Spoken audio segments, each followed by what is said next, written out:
Hello, Internet people. I'm Nick. I'm Josiah. We're friends.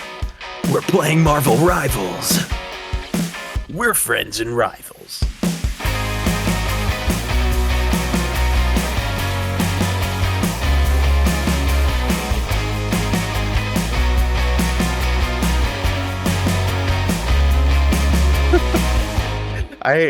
We said that was going to be Snake, but I just found myself doing the honest trailer guy instead. Hey everyone, it's episode 15 of Friends and Rivals, a Yes. Marvel Rivals podcast. Yes, And it is. so this week we got a bunch of news because they gave us a light week last week, so they have to stuff a bunch of news into this week. That's right. And then we've got the ultimate tier list. Take it away, Josiah. This is the ultimate tier list.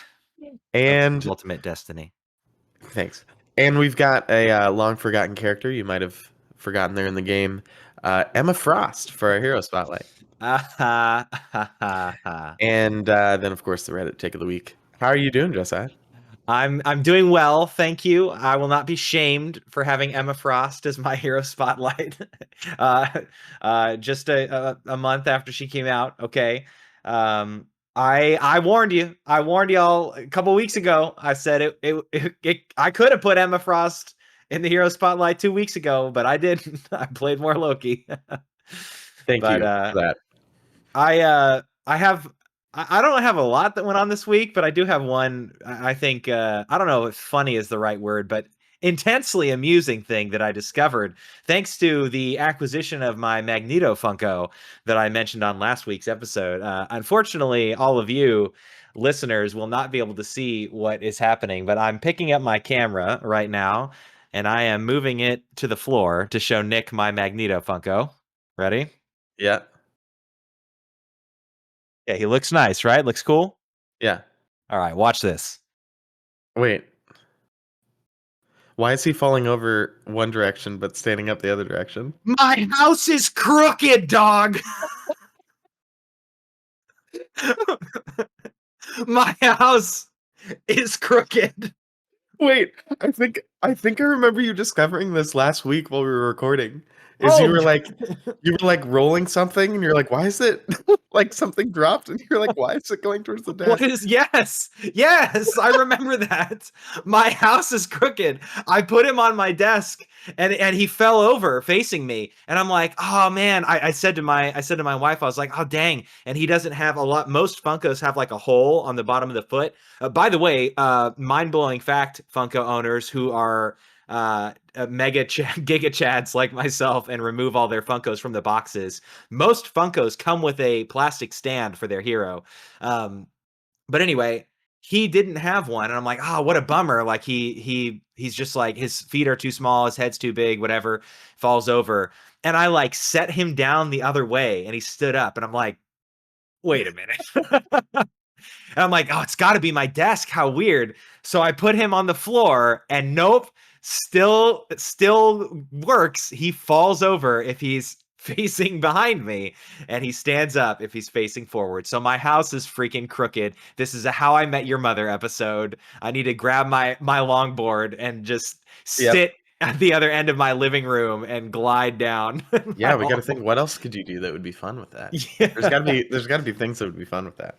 I can do a cool like party trick and make I can like hustle people out of money somehow by making bets. That's how we'll fund the podcast going forward. Yeah. Because we, as a reminder, we are not doing this for the money. Anyway, enough about me. What's up with you other than being sick yet again? Dude, I'm more sick this week. Okay, so for the third week in a row, I'm coming at you half alive after being bedridden for 2 days. So apparently whatever I had a couple weeks ago, like lingered last week, right? And I was like mostly fine last week. And then like planted itself deep inside of me and got worse because now I'm on antibiotics and I was like basically unconscious for the last 2 days. Oh man. And like I'm back now, sort of. He's back, y'all. Sort of. My wife was smirking at me because I said I was unconscious for 2 days, which is not what happened. I was just laying on a bed, sweating. But the nurse can't resist. Yeah. I talk in hyperbole and she talks in like medical detail. So but that means that I basically played absolutely no Rivals, could barely read the news as it was coming out, and have very few articulable thoughts. Uh, so this Oh should be our man. best episode yet. No. That's not true. But I do have some things that happened this week. So, um, while I was laying in bed, just at the perfect time yesterday, I was like most of the day I felt just good enough that I could sit up in bed, but not good enough to go do anything real with my life. Um, and I got a package that arrived, um, delivered by Wolverine himself. Uh, I didn't tell you this part, Josiah. So I got on eBay, I got a Lego Daily Bugle. This thing is huge. It's got like Yeah. 25 characters. It's got um, the Daredevil and the Punisher and a whole bunch of cool characters that have never been Yeah, in that's Lego so sets cool. before. So it's super cool. I spent like all day building it yesterday. It took forever.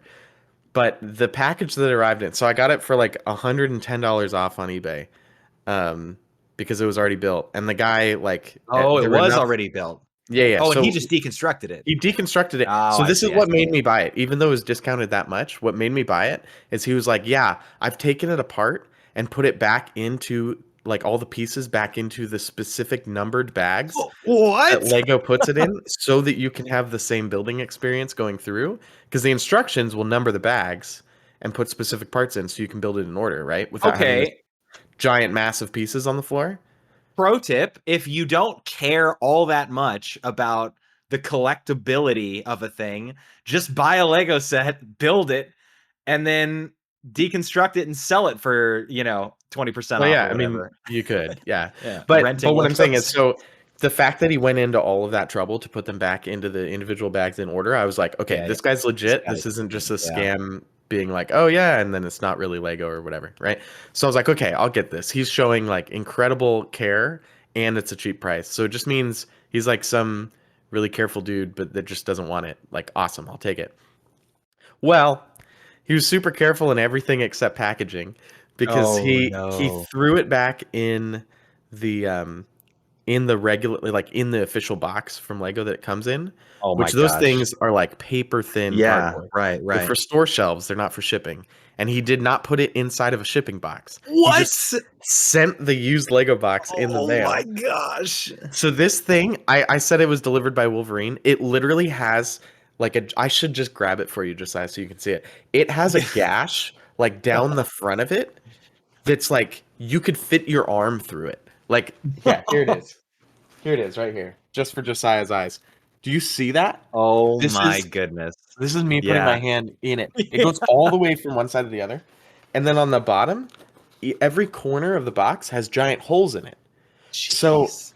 when I get this thing, it looks like it's gone through World War III.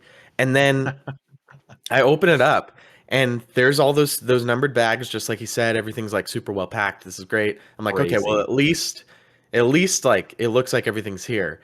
And then I look at the bottom of the box and loose in the bottom of the box that has holes in it are like 5 or 6 loose pieces. Oh. And so then I was freaking out, and that's what made me build Yeah. it yesterday because I was like, I need Oh to put this in the man. in the review if there's like a bunch of pieces missing, like what the heck, right? So I built the thing yesterday, and it turns out I'm missing one piece. Like Dang. by some miracle, every loose piece that was in that box somehow made it through, even though Paid only except 40% of for the box one. made it through. Oh my Except for gosh. one, and it was one that I could like take it out of somewhere that it wasn't going to be noticeable Yeah, and put it right, there. right. So I'll just get that piece from somewhere. Like it's Holy a pretty crap. common piece, but I don't know how this thing made it to me in 2 pieces. Uh, Dang, dude. I would say one piece, but there's another piece somewhere in Yeah. someone's mail truck in Ohio or something. Oh So my anyway, goodness. but it's super cool. I love it, Yeah, and it is. It's amazing. my son is like enamored with it. My oldest son is enamored with it. I'm gonna call him Son Prime. He said to me Nice. today, he was looking at it and he was like, he's 3, right? So he says, I like how Spider-Man's last name is Man. Just completely serious. That's He amazing. kept calling it my sky building because he didn't know what a skyscraper Yeah, was. skyscraper. Yeah, Right, it right. was fun. Anyway, I yeah. just a fun kid thing that reminded me of. There's like both our sons have like speak super well. Uh, So it's funny, sometimes I get reminded, I'll be talking to my son about something and I'll use a less common term Yeah, for something like skyscraper, right. and my son will like he'll be like, "Yeah," he'll be like, "Skyscraper? Like, what's a skyscraper?"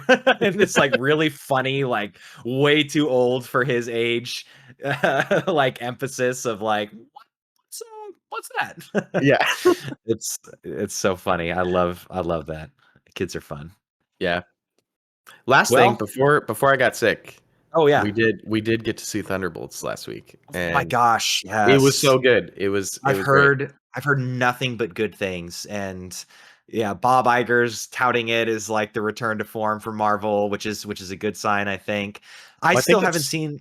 I think if I Huh? remember correctly, it was one of the ones I've been saying this all week, so I really hope I'm right on this. If I remember correctly, it got completely reworked when he came back on. It was like Mm, one of the last things that was in production before he came back, right? And he like came in, saw where it was, and said, "No, no, no, we're doing a full rewrite. This can't go out the door like this." dang. And so this is like he's calling it that, but it's also kind of true because it's the first one that you're really seeing a Yeah. finished Fixed product of what itself. happened once he came back. So hopefully, I mean, I think there might be like one or two other things like shows. Like I think maybe the um oh shoot, what is it called? What's it called? Ironheart is about to come out on Disney Plus. Mm, I think that might be one of the last things that was done before. But don't quote I me haven't on even that. heard about that, dude. Well, anyway, I haven't even seen Black Widow yet, so I was talking to my wife and she was like, you should go watch Thunderbolts. We don't have any babysitters because we don't know anybody out here." Not yet. So I know. Woo, can't wait. Exploit the friendship. um so I was like, "Oh, my wife really liked the Black Widow movie. She just had a lot of fun with it. So I want to watch that with her and then go see Thunderbolts while it's still in theaters because it looked really cool." Maybe Yeah. that's why Sebastian Stan was so dead though. Rivals They like interview because he remade a just movie. reshot the entire movie. I know. He's like, Oh I'm ready man. for this thing to be over. I don't want to do this again, and again. All How right. about that review though? Yeah, we got a review this week. So thank you to uh, Colonel Festus, Yeah, most dude. excellent Festus. Uh, he says, great podcast. He says, when I can't get my fix of Marvel Rivals, I reach for this podcast. Always love listening to Nick and Josiah. Also love the longer episodes. Hey, Keep up the great work. I mean, if people are gonna give positive reviews, they're obviously gonna like what we're doing, I guess. Yeah, I confirmation bias, but Yeah, yeah. right, but that's okay. I've mostly gotten over I've stopped sighing and moaning about us having 2.5 hour long I episodes. know, guys, like behind the scenes for a second, when probably episode 1 through 11, I would be like, "Oh, we're at 225." And I would be thinking, "Hey, that's good because we didn't go 250." And Josiah would always be like, "Ah." Right? Every time I said 225. From like episode 11 till now, what he said is, "Yeah, okay, that's about right." Or Yeah, that's about average. yeah. That's Yeah. because I really was intentionally trying to cut the time down for a long time, and then I realized like we can't do it. It's never gonna happen. No. So I'm, maybe by episode 30, Josiah will be turned completely around on the episode Oh length, no, and we can finally get the Peter Jackson extended edition, Friends and Rivals the Snyder cut. that Colonel Oh man. Festus wants. Well, you know what? By episode 30, you guys will be out here and we won't start recording at 11 p.m. So I'll be okay That's with true. that. That's true. But anyway, how about some news? Yeah.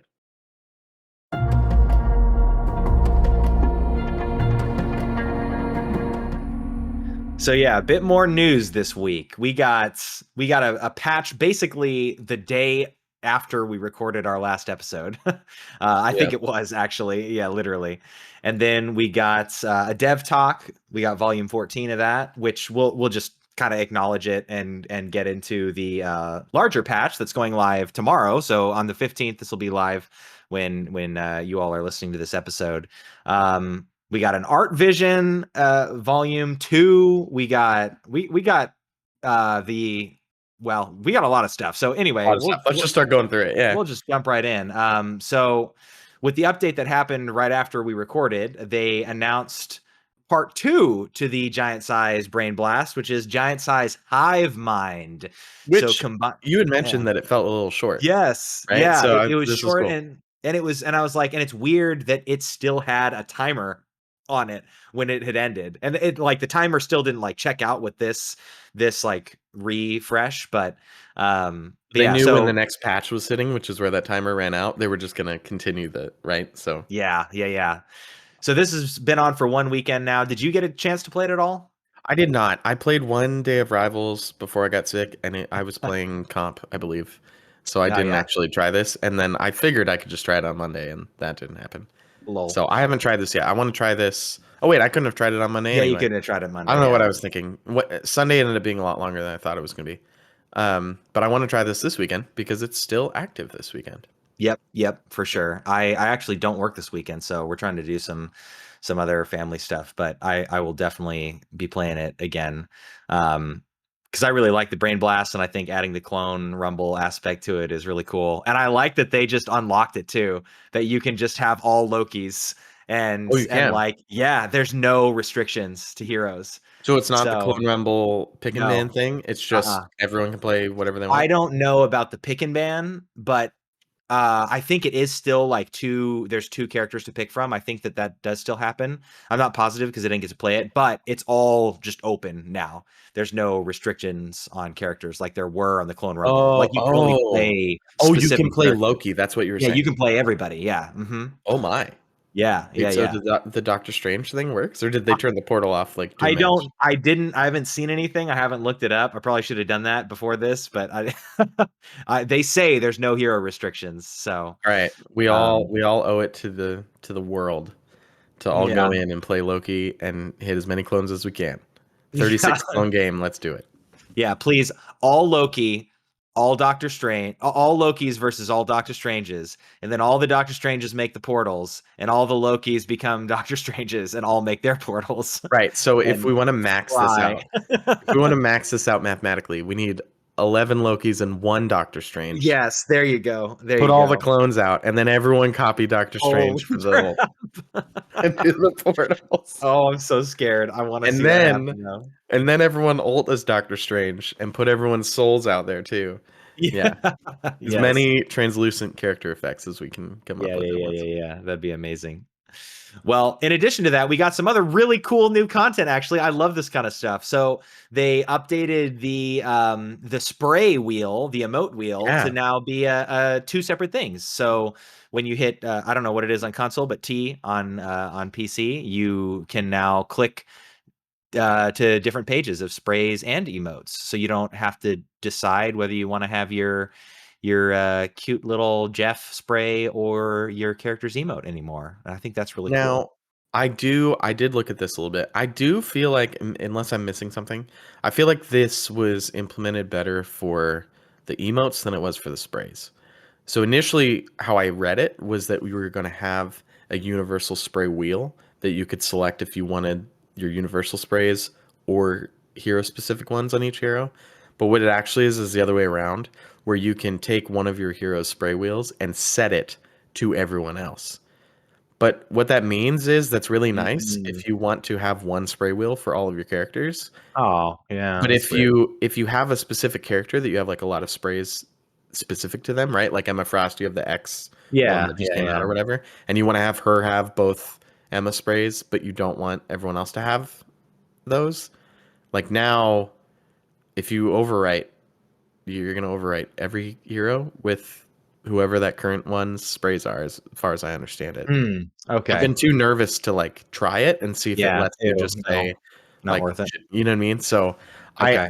I'd really like it to be that just like if you go into your hero profile, you could go to like in the customized section where they have the nameplate and the title. I wish they just added something for like default spray wheel or something, and then you could Yeah. like override them on each hero or something. But Huh. I don't know. It's still I think it's still better than Like this is still good for people who don't really care too much and just want to have 8 sprays on their wheel. Yeah, right. They're like generically ones that they like. It's Mhm. better for that, you know. Yeah. But It would be a good, like, template that yeah, you pick one here, you do it, you set it, and then, okay, you can work if you haven't yeah. already customized all your heroes' spray wheels, but, yeah, But I if you didn't even think have, about then you're that, gonna yeah. lose all of that work. Yeah, so Anytime maybe you want to don't. update the template, you have to go back through and redo which is more work than not having a default wheel. You know what I mean? Yeah. So Yeah. I don't know. I felt like they did this backwards, but it's still. I really like that the emotes are separated out because now you can have all Yeah. your emotes for your character. You're never gonna get 8 for each character. Like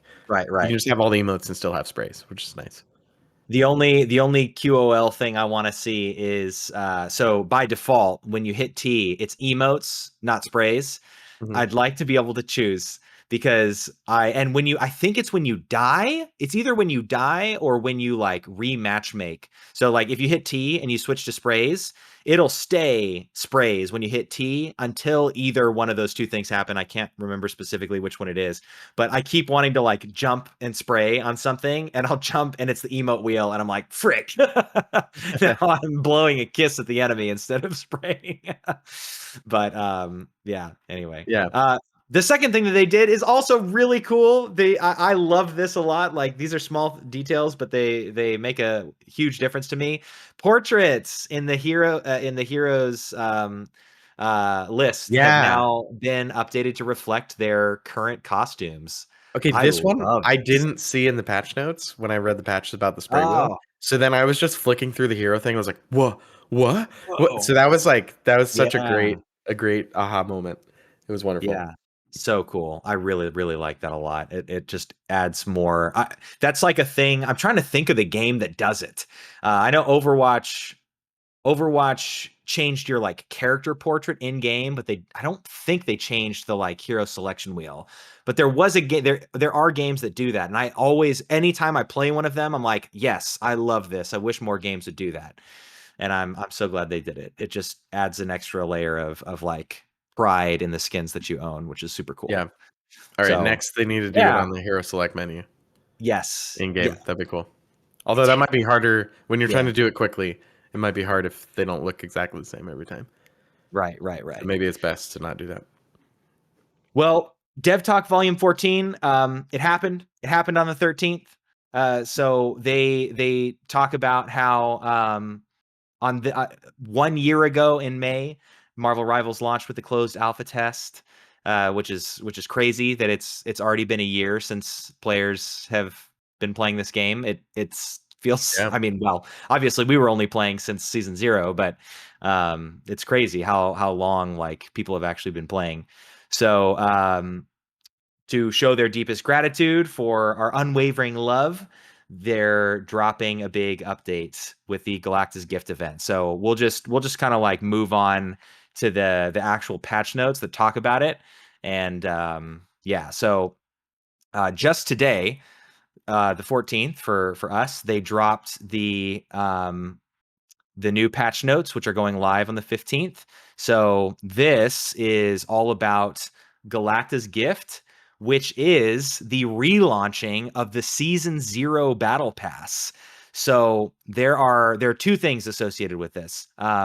Sorry, yeah, that's not Galactus Gift. I'm sorry. There is the relaunching of the Season 0 Battle Pass and then Galactus Gift. So Galactus Gift starts by the time you've heard this episode, you already see it, and it's got a bunch of exclusive rewards. It's basically the Mac and Cheeks mini battle pass, but it's But a free, free one. Yeah. but a free one. With one very interesting thing in there, which we'll get to. It comes with the free costume coin and all that stuff, though. New nameplate, new sprays, all that cool stuff. So very, very cool. There's a super cute little Hulk spray that I like. You And a get Galactus spray in the style of the hero proficiency sprays, which I think is cool. yeah. That is cool. That is cool. I didn't even notice that until you said that's I exactly didn't what it is. notice it until I said it either. And then I was yeah. both the alternate dooms, which is cool. But it does come with something that was met with some pretty extreme reactions. It comes with a Chrono Shield card. And what is a Chrono Shield card, you may ask? Well, a Chrono Shield card is an Rank item inflation. that stops you from losing rank and is consumed upon a loss. I believe it comes with 8 of them, if I'm not I think it was mistaken. 4. It was 4? 4. Okay. Yeah. Maybe I just doubled it in my seething rage. No, I actually didn't have a huge reaction to this, but this was immediately called out on Reddit, on X, on Instagram, on everything. The backlash to this was very, very strong and very, very quick. As A it lot of probably should people, be.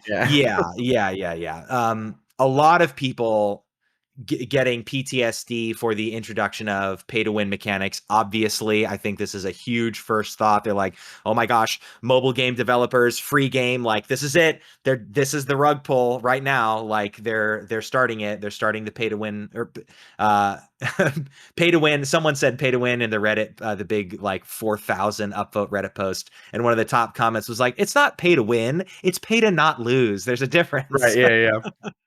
um and very quickly, the Marvel Rivals team responded. Actually, like breaking news as I was finishing my notes for this episode, they tweeted out, "Hey Rivals, both Chrono Shield tokens from ranked matches and Chrono Shield cards from events.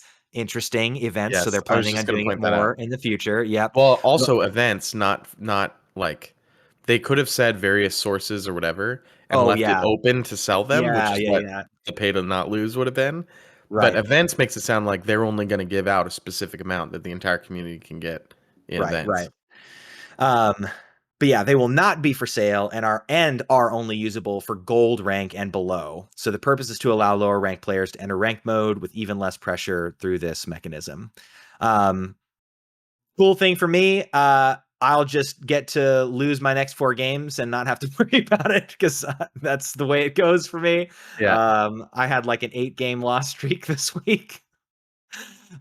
So yeah, I mean, cool. Like, I'm glad that they're not going to sell it. That's for sure the biggest concern. I think once that is out of the way, I did see a pretty swiftly people kind of like letting up.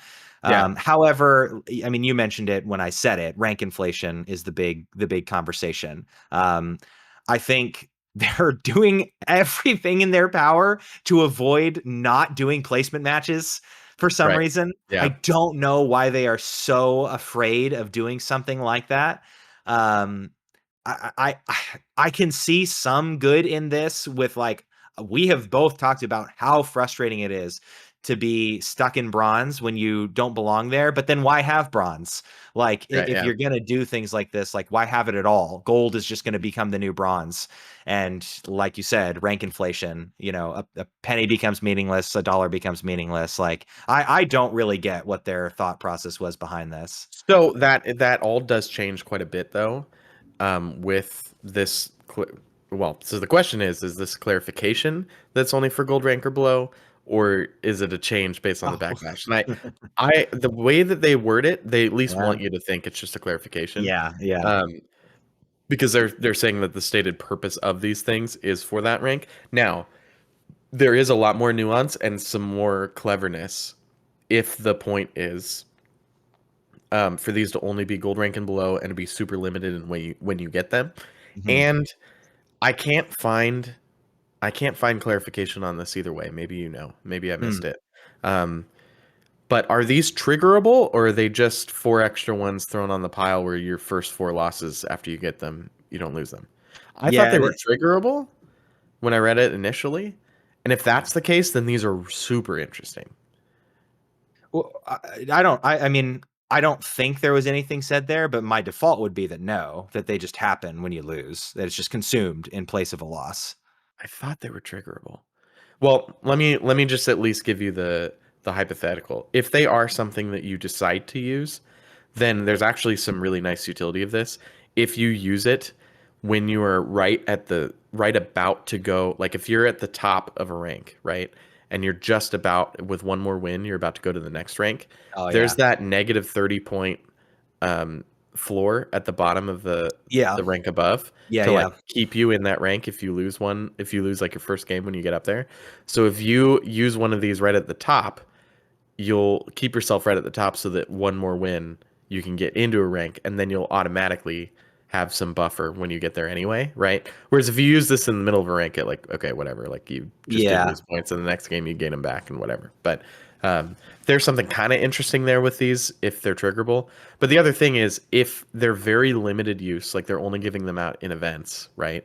That means we're gonna get a handful of these every couple weeks, months, whatever. Like if Yeah, it's in right. these and it's in like the Brain Blast event when they come out as just like a thing to hand people, like they're not going to be that frequent, hopefully. And if that's the case, the rank inflation isn't huge. But also, if someone has to use these to get to gold rank, they're going to fall back into silver or bronze as soon as they don't have them. So Yeah.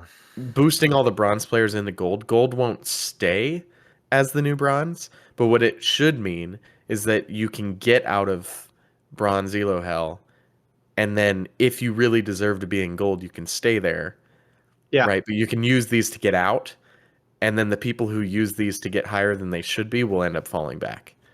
Except Once you they have to don't do have it at them the in. right time. Now this is just encouraging you to play ranked even later in the season. Yeah, sure. Well, yeah, Because and yeah, again, it depends on right because they did say that they're gonna be wiped at the end of the season. Yeah. yeah, right. Yeah, no, there's definitely placement matches I think would be the easier way to do Yeah. this. But they're being really creative with ways to avoid it. Uh, Yeah. I just assuming you yeah.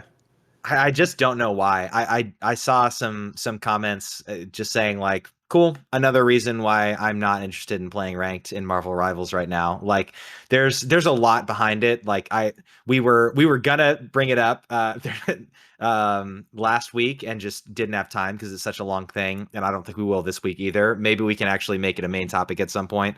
But like there's some crazy matchmaking stuff going on behind the scenes in this game, and I think it's one of the well, actually, I'm just gonna say I think it's the biggest problem that the game has in like the player's eyes.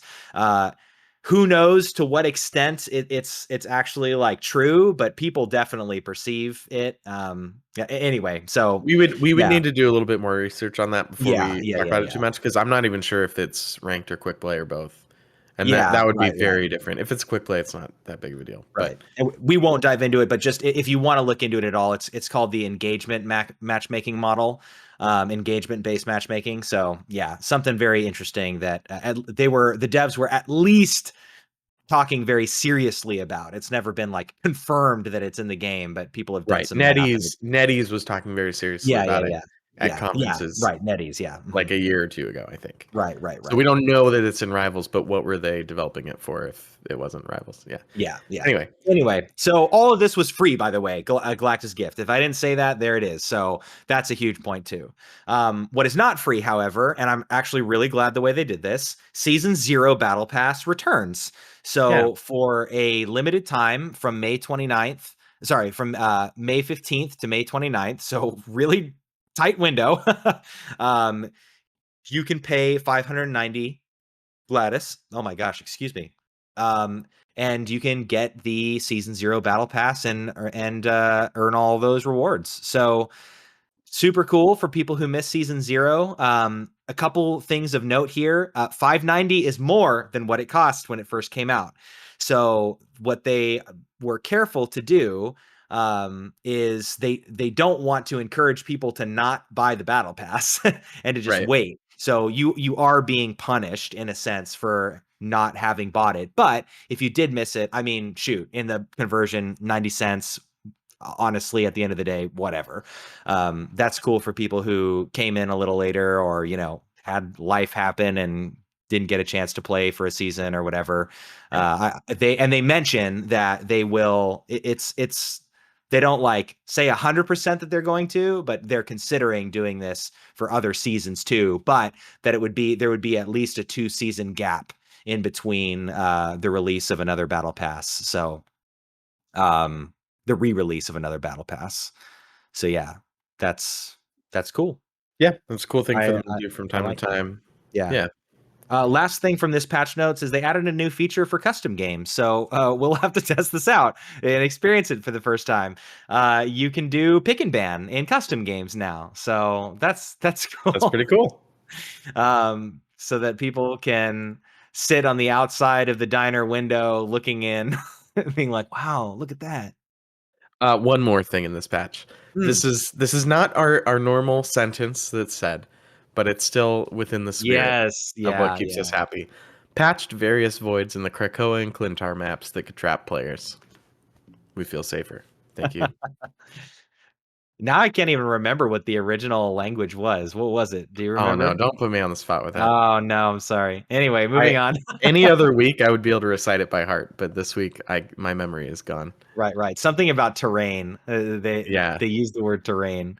Fixed Anyway. various issues in terrain that could cause players to get stuck. Yes. Or Wow. something like You that. just pulled that out of the That was like lion's mouth. 80% there. Don't hype that up too much. Yeah.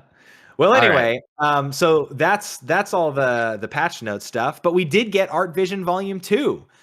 Super cool. Going into more of the like hero design philosophy and stuff like that. Yeah, I love these things. They are so like mechanically in depth and educational. My first thought at the end of watching this was like, I bet that art schools are going to use these videos Yeah, I can see it. because they're just it's incredible. I've been a gamer and like a hardcore gamer my entire life. I've always been very interested in these things, and I've never seen such like good, streamlined, like clear but like very complicated material, like docu series Yeah. things like this before. Yeah. I've never seen it with this kind of quality. I will say I normally don't I normally let's see, how am I saying this? I normally love that they just subtitle it. But this week, because I was trying to Yeah. binge it in the last like 20 minutes once I was awake again before we were recording this, like it is completely unbingeable Yeah.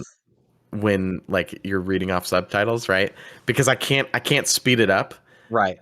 and just like hear things and then look when something's important, right? Like I understand it's an art video, I should be watching the screen anyway, but also like if you're looking at subtitles, you're not able to see whatever it is that like I can read what they're saying or I can look at the art that they're explaining, like pick one. Your brain doesn't just like synchronize that at a certain point. I feel like I mean, once I it start watching does, but subtitles for a while, I forget that the subtitles are there and I can watch and my brain like picks it up. maybe. I don't know. I haven't But I watched as many did. subtitled things as you have in my life. That's probably true. I will say though, I did. I tried to turn it on just instinctually in the car driving Yeah, to work. exactly. And I Yeah. was like, oh wait, I Which can't like do this. this is something that most of the rest of the world deals with videos in English. So it's Yeah, not right. it's not like a terrible thing. I actually really love it. But just this week specifically, since Yeah. I had like 20 minutes and it was a 20-minute video, I was like, I wish I could just put this on 2 times speed in the background and like look when something was interesting. But anyway, Yeah. that has nothing to do with the video. Video is super cool. Any highlights? Yeah, a couple things. One serious, one kind of funny. I really liked how they drew attention to how like comics are a 2D medium, and there are things that you do in a 2D medium that like don't generally translate well to a 3D medium, which is why I often my wife and I were just talking about it last night as she's watching Full Metal Alchemist Brotherhood for the first time and she loves it. It's one of the best anime ever created. And I was thinking about how like I don't like 3D animated shows very much. I really like 2D animated shows, but something gets lost with 3D. And they talked about how intentional they were with the translation from 2D comics to 3D video games and how they tried to not lose that like X factor that makes 2D such a powerful medium for comics, and they captured it. Like they did a really good job of it while still being like true 3D. They're talking about how like every cut still like has the visual expression of a 2D comic panel. And I loved just like all of the details that went into that. I thought that was so cool. Yeah, that was cool. My second thing was I love how they describe the like men and women, and how the men, they're like, yeah, we use these like broad triangles and like strong muscular features, like overemphasized, like, arms and legs to show strength and like heroism and all these things. And they're like, for women, we just really want to emphasize their butts and boobs because Okay. and show like a soft elegance. And I'm like, oh man, Okay. okay. In this week's edition of Nick explaining context to things that does not condone it, but does explain where it's coming from. From everything I've read about comic book art, the triangles for men, circles for women thing is like textbook comic book theory for Yeah. art theory. Like if you read a book on like how to draw comics, there's one, I forget who it's by, that I remember reading in the library as a kid. And that was basically how they described it, was like you want to have those distinct shapes, right? Because in real life, guys are like, I don't know, they're Yeah, just kind yeah. of boxes. Like we're just kind of flat. Mhm. So to get the like big Superman like blah thing, they have to do the big upside down triangle to get the shoulders all broad, and then they have to contrast that. Yeah, yeah. Anyway, but yeah, I mean, of course, they're doing what they're doing because of why they're doing it. Like, Right. I also I just thought it was funny how they were like, yeah, like strong superheroes, and they're like, yeah, anyway. I'm like, okay. Um, but all the my last thought was all the intentionality behind their character designs and like making them different and things like that. Two thoughts came from this. One kind of serious one of like, will they think of the vanguards for a second? Will they ever be able to make a vanguard that isn't like massively physically imposing? And it's so interesting how you think like Emma Frost, her design right now is nothing like her design in the comics from a like physical, like body right. shape They had to beef her up perspective. quite a bit. Yes. Yeah. And I'm wondering for like future iterations, like men or women, whatever robots, whatever, like, will they to stick to that trend of like beefing up heroes like Doctor Strange, for example, who is like never, he's buff because he's a superhero, but like he's never like beefy like he is in Marvel Rivals. So I'm curious if they've kind of like shoehorned themselves into that option for I mean, vanguards. But I we'll think see. hero shooters in general kind of shoehorn you into that. Like if you think about Overwatch, they kind of work that way too. You don't really have any small tanks because then they can't block. Like they have to have a big hitbox to block things, and you don't want just an invisible hitbox. So unless you give a tiny person a huge shield, like you're gonna have to, which is gonna look weird, right? You're gonna have to make them larger, which is what they had to do with Frost. But yeah, I mean, Yeah. I think to be honest, I think that's partially why Emma Frost was the first female Vanguard that's not a robot, right? Yeah. Like Right. because No, they're trying to keep them looking like they do in the comics, and they don't have a lot of like humongous women characters running around. right. And that was what like spawned that thought in my brain of like, okay, they can get away with the thick thighs that save lives like this time, but like, will they have to do that to like every female character? And this will come up again in just a second, by the way. But anyway, the other funny thought was like, with all this intentionality, how did they create 4 blue and white blonde chicks in Yeah, this yeah. game? I don't understand. Like, it's so clear how intentional they were with all the character designs, and yet they did that. Yeah, the ones that don't make any sense, like Invisible Woman had to look like that. That Yeah, is that's the Fantastic Fantastic Four wear blue Four, and white. That's right. what they wear. And like the ones that are confusing to me are Cloak and Dagger. Like Dagger wears white and kind of yellow in like Mhm. if she ever has another color, it's yellow. I don't know why they made her blue. It makes no Right. sense to me. Um, Well, and then Emma Emma Frost Frost has like a doesn't need to million be blue options. either. Yeah, Yeah. yeah. So, that was Yeah. funny, but anyway, in some other news, I'll just kind of quickly go through this since we haven't done too much leak stuff, but there's been some cool Ultron data mine stuff going on. And man, my lore concern. So in my podcast patch notes from last week, I talked about very quickly some of the lore of Ultron, Magneto dying and being resurrected, Ultron dying and Tony Stark bringing him back to fight other Ultron. And one of my big lore concerns was that, like, oh man, are we gonna get? I love the Vision, but I don't want my Ultron as the Vision. I'm like, are we gonna get like Like a nice super nice Ultron? Ultron. Yeah, yeah. Yeah, and I'm like, oh, No, that would we're not. just freaking bum me out so bad. Holy crap, the voice lines that have Yeah, been data mined go yeah. so We're getting hard. we're getting Ramatra Ultron. Yeah. Yeah, yes. Where all And the voice lines are like, I hate you and I'm superior to you. But I don't know, and this says something very deeply wrong about me, but I don't know why I love those characters so much. Like Ramatra, as soon as he came out, he was my favorite character in the game, bar none. I love that like misguided, like arrogant hero sort of thing. There's something about it that is so freaking just like something about that lore that sucks me in like so deeply and so quickly. I just love it so much. Holy crap, like I'm trying to remember it. I should have pasted it in here, but the first one that I saw that came out was a line between him and Hela, and he's like, so you are the goddess of the dead, and she's like, and those who are going to be dead, and he's like, then I will increase your kingdom. yeah.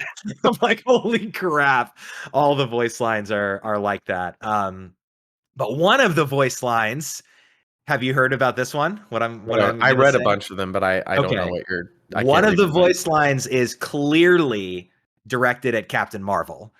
I read every single one of his hero interaction voice lines, and there was only one that was clearly not to a hero in the game, and it Okay. was Captain Marvel 100%. So Nice. that might be coming closer sooner than we think, because that's surprising, Maybe, but but they it they could have a lot be. of voice lines That's prepped true. for a lot of characters. But I mean, one of the ones we knew a little while ago was Wolverine with Emma Frost, and here she is. Yeah, So I mean, yeah. it might not be too long.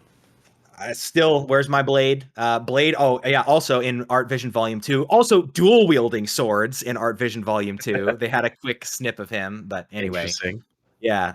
But this Ultron, all these voice lines just remind me of Revenant. You said Ramatra, which of course makes sense, but They're the same Revenant, character, yeah. right. Revenant from Apex Legends, who, if you haven't played Apex, like really cool freaking lore, like cybernetic human consciousness uploaded unwillingly into a cybernetic murder bot. But all of his voice lines in game are super threatening and super like stupid meat sack.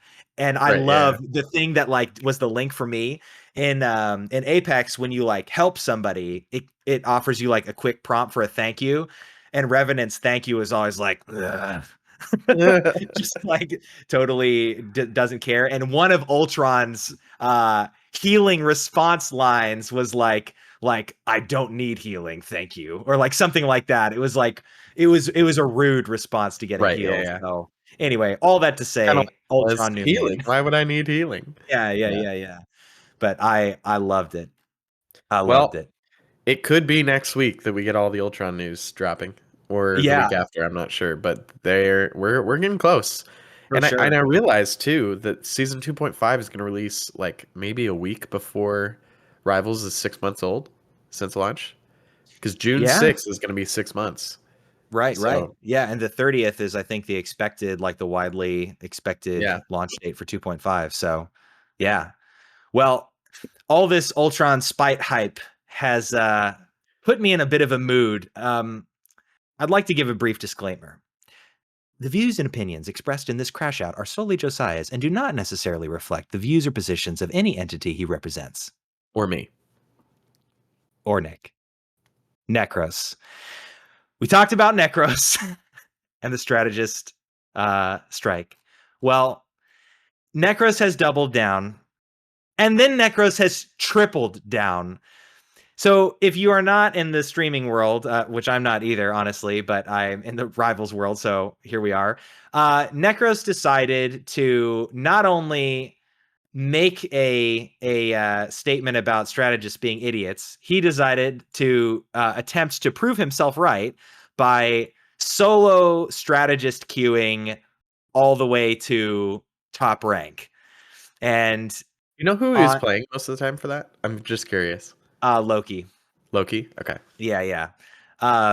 So on the 3rd, he posted a tweet of a all ranked win MVP every single game saying strategist is really hard. And then just a couple days ago, he posted his victory screen.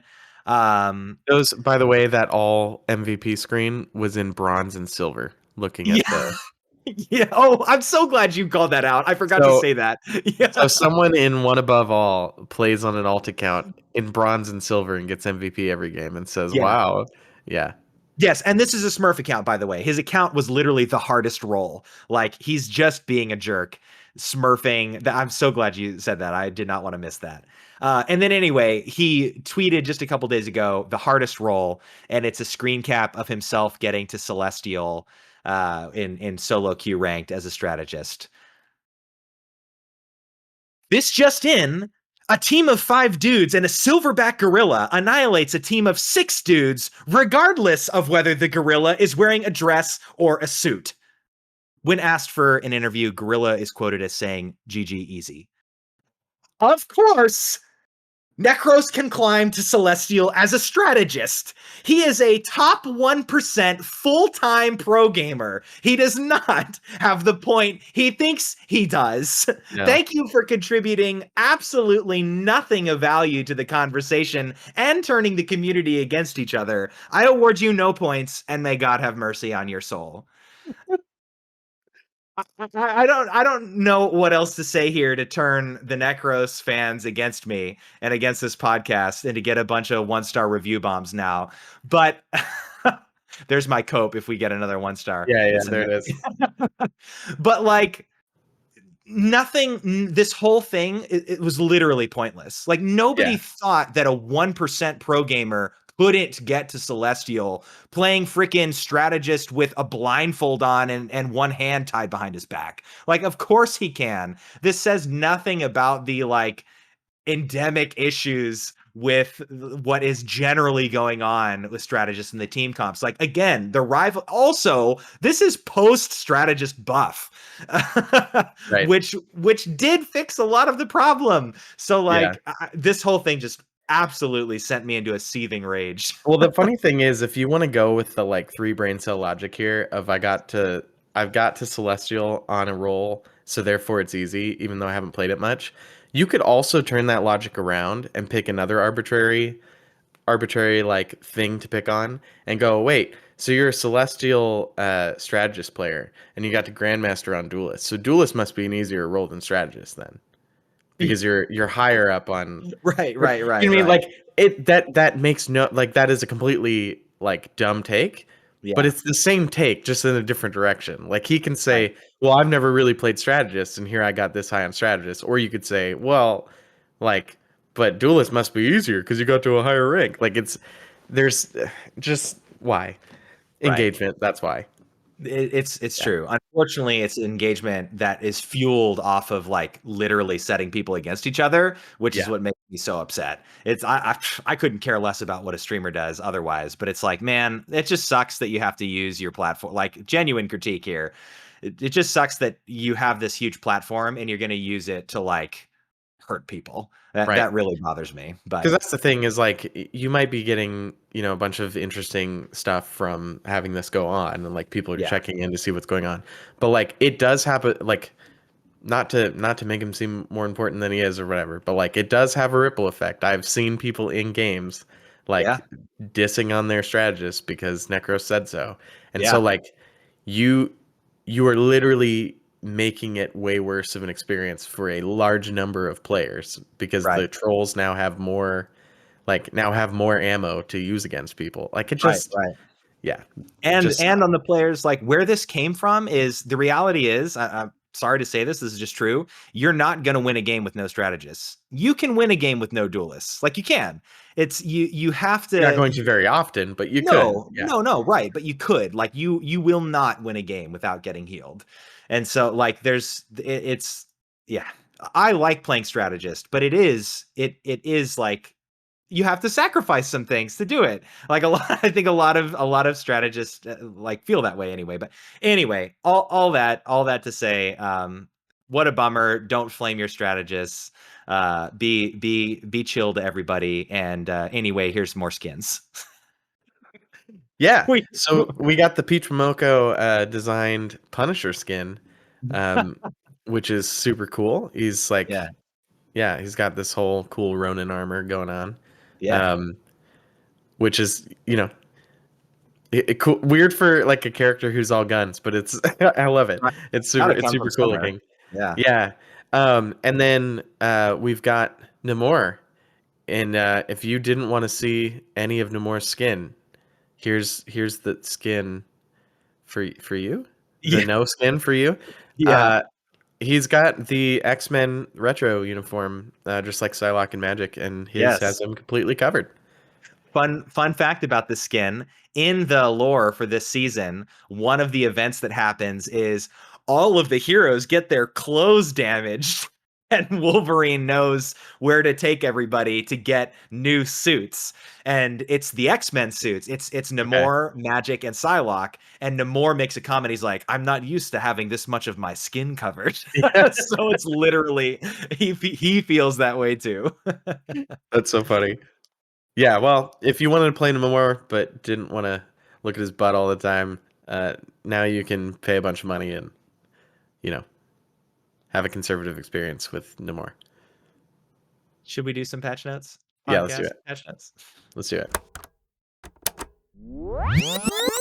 All right, so for this week's podcast patch notes, Josiah, you've got 2 minutes on the clock, and go. So first of all, podcast patch note for this episode. Thank you, Night Gobbler. We failed you yet again. No. In the review. Forgive us, Night Gobbler. Yeah.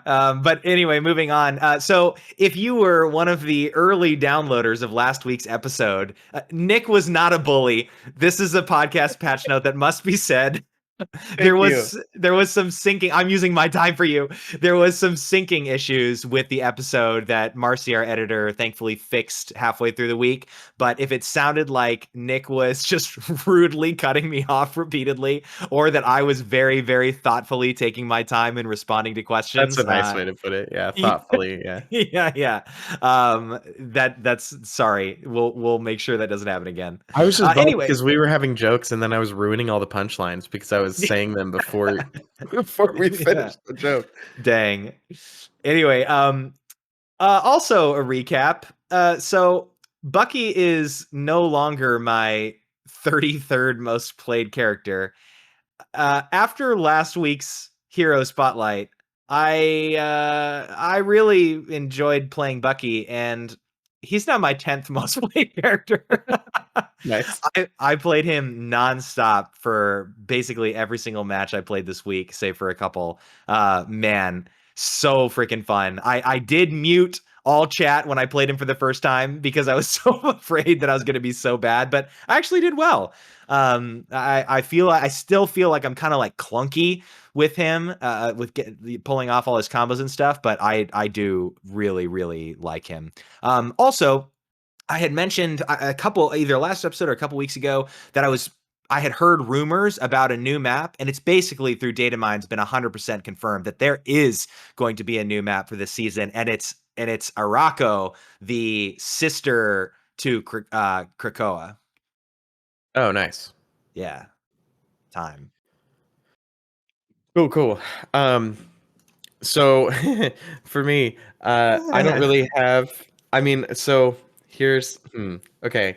So my podcast patch notes. I remember that I had things that I wanted to patch note, but unfortunately, after the last few days, I do not remember what they were specifically.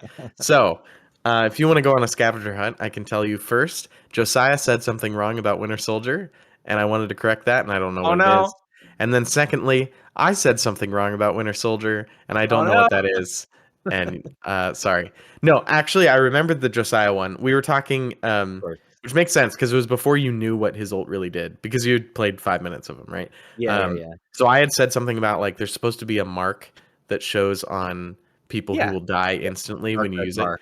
Well, you said it was a dark red bar, but that's the Culling. culling percentage on the Yeah. health bar after the ult has been used. Oh, is that not So what you were talking about? no, I was talking about Oh, there's an icon that shows up. Reading from the wiki, it says enemies that have 15% of their maximum HP or below have a unique marker above their health bar when Kraken Impact is activated. When you're up in the air, indicating that they can be KO'd instantly if they're struck by the ultimate. see, that makes even less sense to me though, because that goes back to the why would it be 15% when his ult will always do more than 15% of their health anyway? Right. So I'm kind of wondering. I'm kind of wondering if that's a mistype, which maybe this is a patch note on the wiki on a patch note. Ah, But what I believe I've actually seen is there's a little mark that shows up got it. above. If Okay. when you land on them with the ult, you would kill them. Yeah, you kill them. So Right. anyway, basically, look for those, and if you see those, just use the ult on them because you're gonna kill them, get a new one instantly. You can do it again. That's my thing. It's just if Yeah. someone has that, when you just use it. So anyway, that's me. Okay. Well, now I'm just to clarify that because I think that's important. And as I'm playing a lot of Winter Soldier, I want to know. So you're saying that you think it's probably not that it shows up when they have 15% of their health, but when 80 damage would kill them. Is that what you're saying? So I think Okay. so. I mean, the wiki That makes says the most sense to 15% of their me. health, but that wouldn't make sense with why they Yeah. would show you that, right? Right. Because the next thing it says, indicating that they can be KO'd instantly if they're struck by the ultimate. So Yeah. Okay. I'm gonna assume that part is correct and not the 15%. Right. Because it already shows the 15% with that dark red bar. And that's after So- you've used the ult, so that wouldn't make any sense. Yeah. Yeah. Anyway, time for the main topic.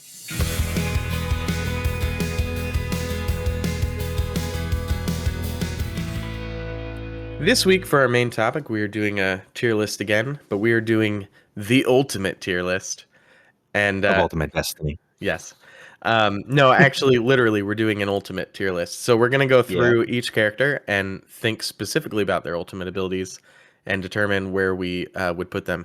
For this tier list, we're going to do S, A, B, C, D, and F as our tiers. And then instead of doing separate tier lists like we did last time, we're going to have to agree on where to put them together. So there may be some bargaining. There may be some, okay, put this one here and then I get the next one kind of thing. But we'll figure it out together and we'll have a joint tier list. And let us know what you think about the difference between doing tier lists this way or the other way where we both do it separately. Yeah. I'm sure we'll be doing more tier lists of different kinds in the future. Sure. Do you have anything you want to say about this before we start going through heroes?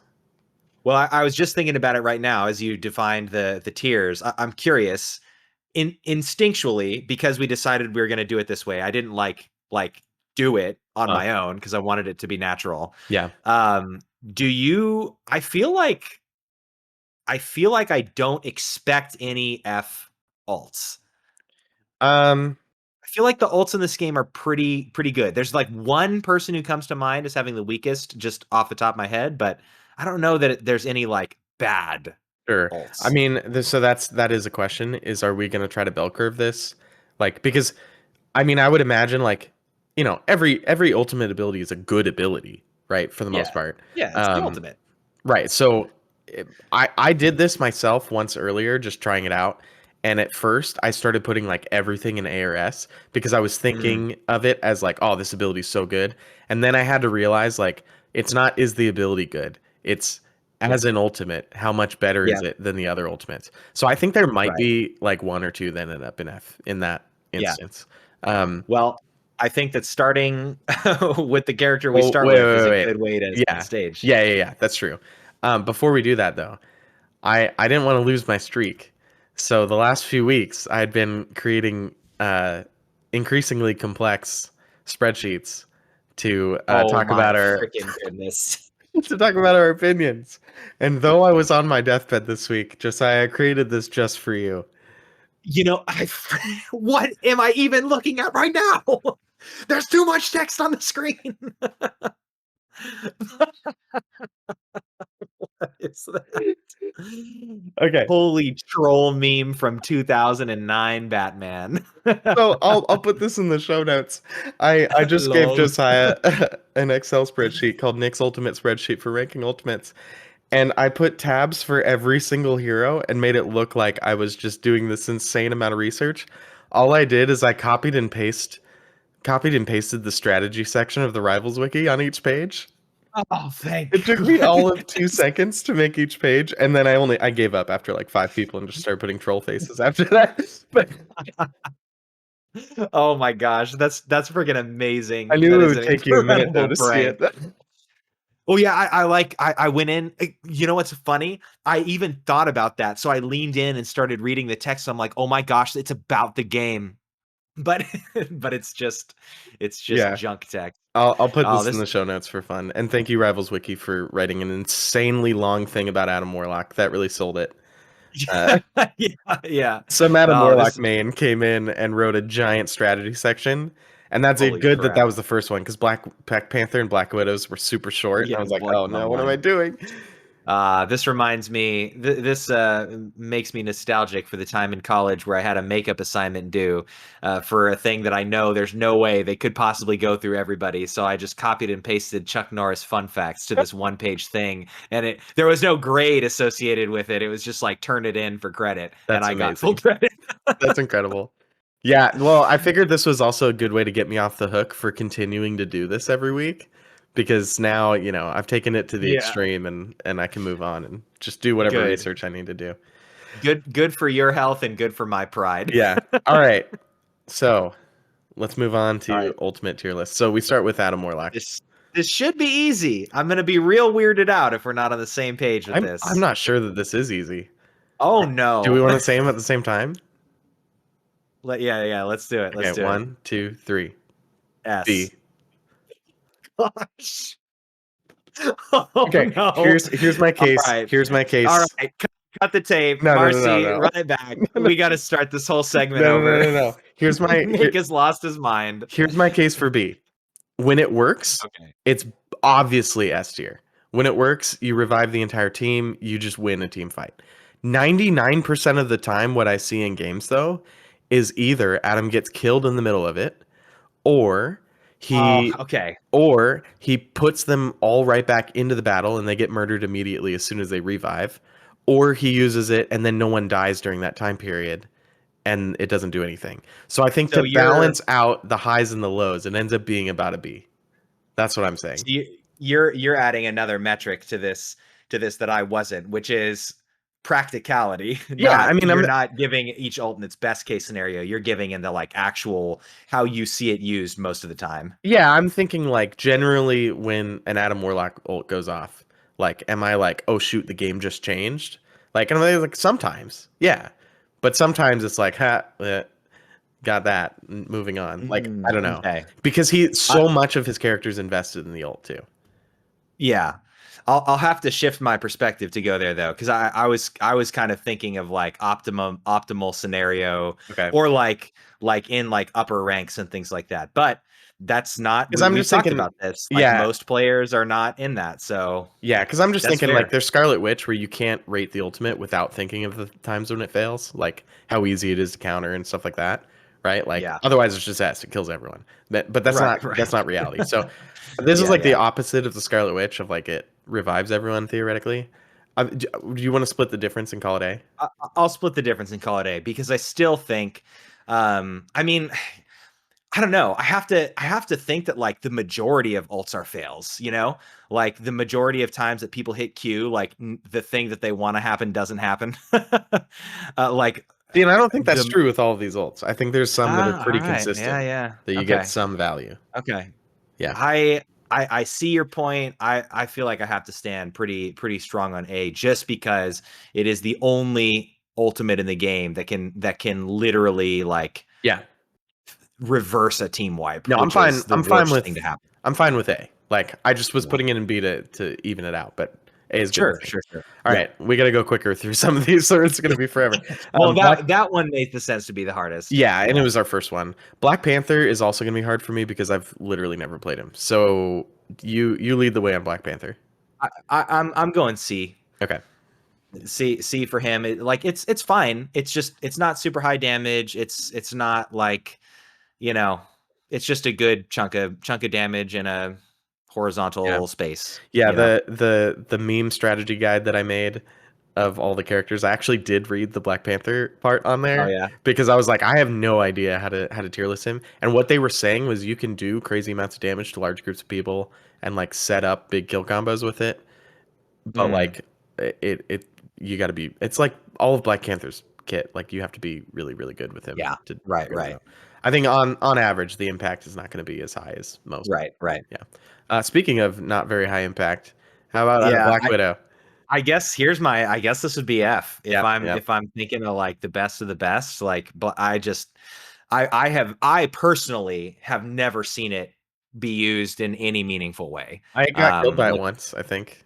did you really? I think. But that's not high praise if it's No. an ultimate ability on one of 38 characters in the Yeah. game. I've played almost 1,000 games at this point, I think, and Yeah. saying that I got killed by a Black Widow ult once is not that's not good. Right. Right. Man, this like shift in my perspective though has made this a lot harder. I know, that's why that's why I thought it'd be interesting. Yeah. Okay, Yeah. Yeah. Hulk. I'm gonna put Hulk at C2. I my instinct was B. Okay. Um, I'm okay with leaving him at C. I think getting like yet another life basically out of Hulk if you're using his ultimate when Hulk is about to get puny bannered is really really strong, Yeah. and just like being able to do a lot of damage, being able to do the like God Smasher ability, like it's really good. It's Yeah, I really think strong. I think I'm stuck B. I can put him in B. I think I'm just thinking as far as ults go, the impact of just staying alive longer is a lot less than a lot of these like team wipes and everything. Sure. It does fit what Hulk's trying That's to true. do, but like the God Smasher thing, like honestly, is kind of bad. Like That's true. you're locking yourself and one person into one spot for Target. a long That's time. true. So It is very memeable though. it is. It's just yeah, Yeah, you know, it's like Loki's okay, backstab. we could put it at C. All right. I'm okay with that. Speaking, I would say Cap is probably C2. Yeah, you know, it really adds to his annoyance factor for sure. Yeah. And it can hold down a point really well, but yeah, Like C is it's average, not. right? So C is Yeah, right, like B or C is average. So, right. it's like it's not something super flashy, but it's serviceable. It's an ult. Yeah. Cloak and Dagger.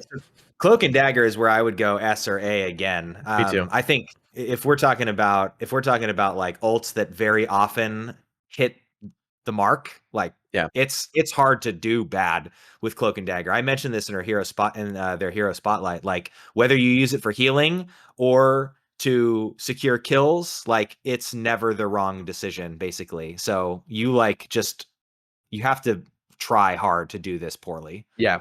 Yeah, I've only had one time where this hasn't worked for me, and that's because I got headshotted by Hawkeye right when I started it. I think Yeah, I which dashed once and then boom. that's so rare to happen. Yeah. So yeah.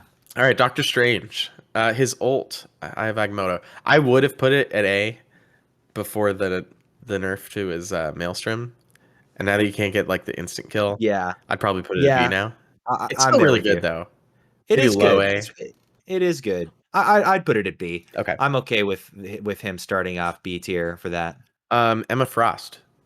Emma Frost is a solid A for me. Okay. I think there are ways to combat it, but the ways that there are to combat it are like, you know, you're not seeing as we mentioned this, Doctor Strange is her biggest counter. You're not seeing as much Doctor Strange. However, the times that I've played Doctor Strange this season and the times that I've seen other people play Doctor Strange, we are dominating out here. I was Like gonna Doctor say Strange is still very freaking good. he's felt Um, like reasonably good. Like I yeah, can't yeah, come up yeah. with why, but he is. Yeah. Right, right. But anyway, I still think her ult is like her ult is maybe more than anyone the one that I never have any problem. Like, oh, I held on to it all game. I use it immediately every time, and it almost always just pays off in Yeah. some good way.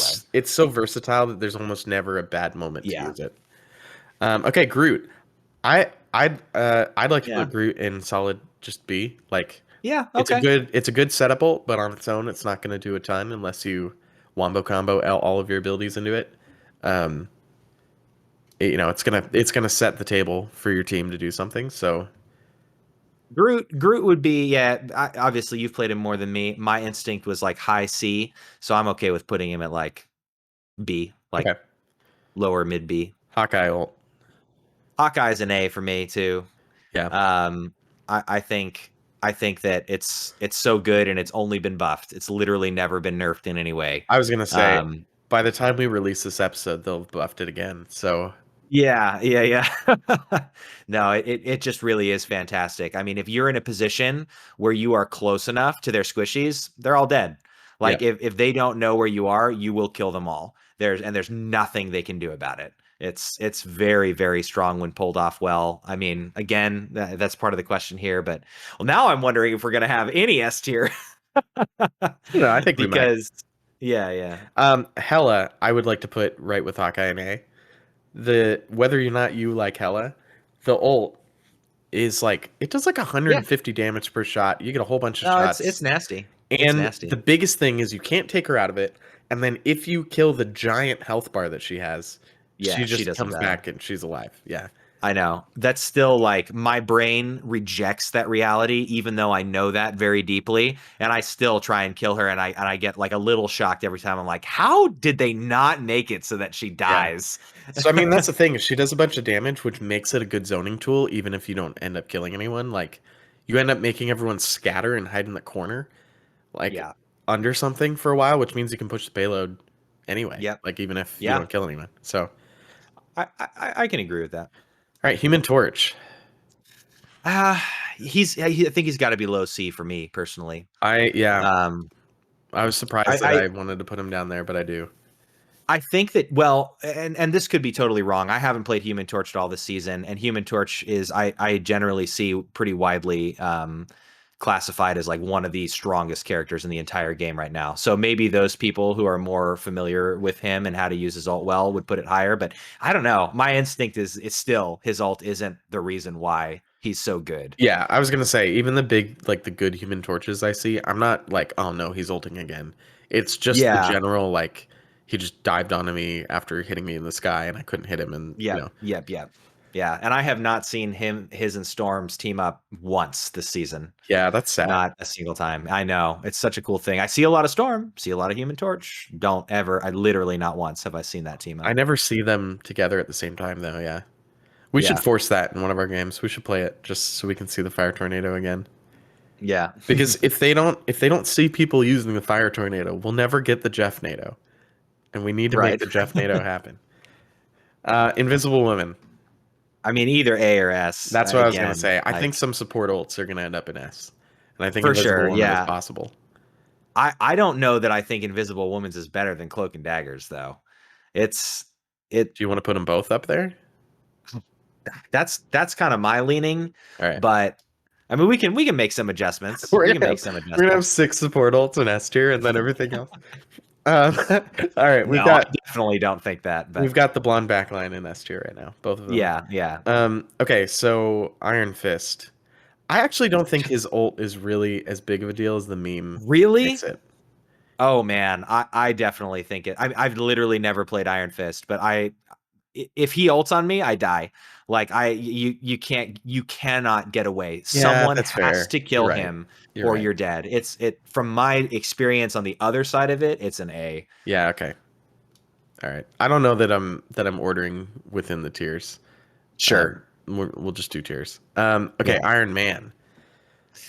Yeah, Iron Man I feel has got to be an A or a B, high B, low A. Like Yeah, I'd put him in B. Like it's a solid ult, but I don't think it's I don't know. It's more cancelable than a lot of the ones that are in A. Like so far the ones that we have in A, there's just nothing you can do Yeah. about it. Iron Man, you can stop him before he pulls it off. yeah, right. And I mean, anybody with any sort of shield or Yeah. Yeah, there's a lot more ways to counter it. in yeah, right. Okay. And then we got the Jeff boy himself. Yeah, This I mean, was hard for me. yeah, this is a tough one because when it's done well, and I mean, I've done it well. I've seen a lot of people do it well. I think it's one of the best ults in the game. I think at its best, it's an S.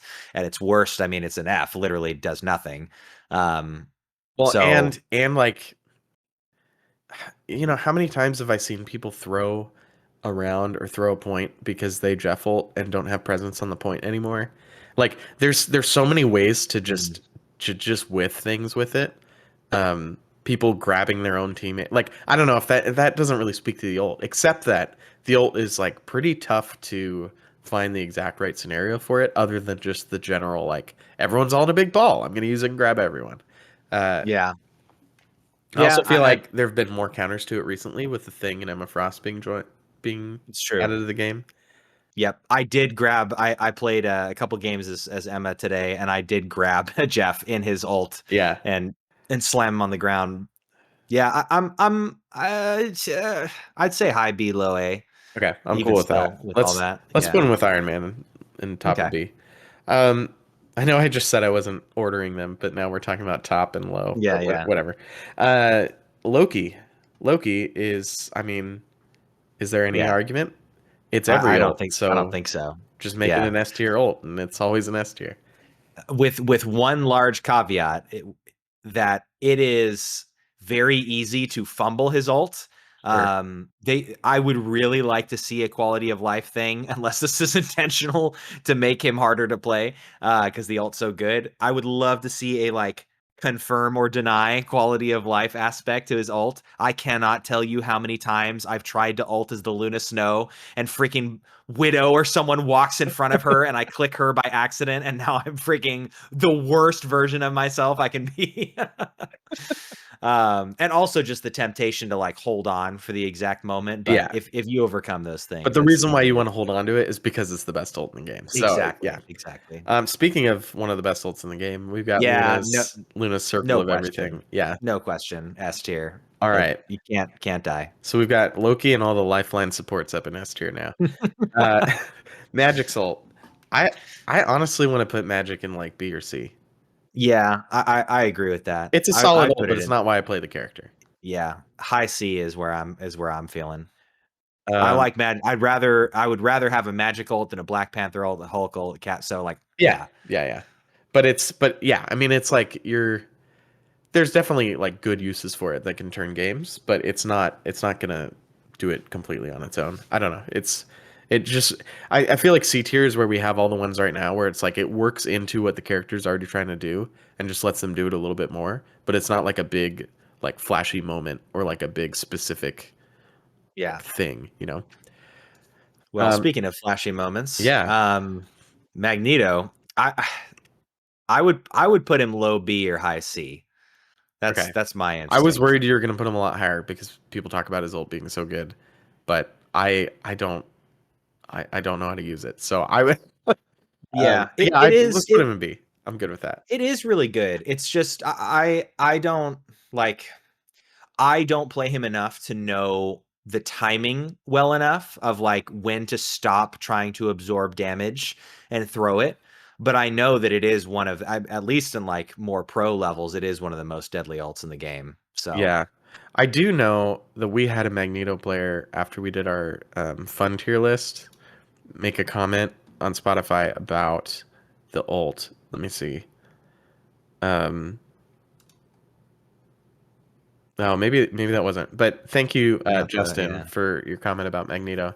But there was somewhere else I was reading about where someone was talking about how like the Magneto ult, there's a lot you can do, like canceling pretty much anything, like all sorts of stuff like that. That like, oh Yeah. no, that was you talking about Magneto with the shield, just as a character. Yeah. Yeah. Yeah, So yeah. never But mind. I Yeah, mean, his ult does that, except you don't have to be aiming. that's true. Like it just sucks up all the projectiles and stuff. So it is really good. I don't know how to use it super well. I find that when I personally ult as Magneto, it almost never works Yeah, well. same. I But I kill know one it's really person, good. whoever I throw it at, and Yeah. that's Right, yeah, right. that's all that happens. Okay, Mantis. Eh. So It's a B for me, dog. my problem with Mantis's ult, I think, is all just feedback. So it's hard to know when it ends because it does like Mm. the initial "we're undefeatable" and then all of the visuals go away, as far as I can tell when I'm playing, pretty much immediately. But when I read the stats on it, it's like a mini moving Luna ult, basically. Yeah, That doesn't do quite as she can much. still She's attack. moving, she can still attack. So theoretically, it should be actually really good. But I think the way they do the visuals, she does her little dance thing for a second and then goes back to normal, and all of the visuals go away. There's not like a thing on the ground showing that you're still doing it, even though it's when I read it, it lasts like 6, 7 seconds or something like that. So I think my problem with Mantis is not the actual ult, but it's just the way that they visualize what's happening, because I don't think they give you a very clear indication of how much that ult is doing. Hmm. So Yeah. you want to put her in B, and I would say it's probably really an A tier ult. Okay. I'm okay with that. But I feel like like I almost never want to use it because I feel like it's a C tier ult when I use it because I don't get to see the impact. Yeah. Yeah. I did get absolutely bodied by a mantis who I was about to kill her as Bucky, and her ult is like I feel like almost always used as a panic ult um, to save herself, and she did, and then buffed herself with her F and absolutely just melted me into the ground. Yeah. So there is some really good utility for Well, sure. and when she's panicking, she's still giving a bunch of bonus health to everyone around Yeah, her and stuff like exactly. that, Yeah, right? yeah. So, Yep. And she's a, a more of a death ball closer brawler or healer anyway, so she's yeah, likely going to be in that scenario. right. Yeah. And oftentimes I see her with another lifeline. So usually I already have a big circle, dial, Yeah. and then she's there with it just to panic when, that one already gets used or whatever. So, Yeah. Mr. Fantastic, my least favorite thing Mhm. about him is his ult. Even Yeah, with all the even buffs to that this they day. did, it is a lot better now. It is annoying like now, where before I Yeah. just didn't care if he was jumping around. I was like, great, it's 5v6 right now.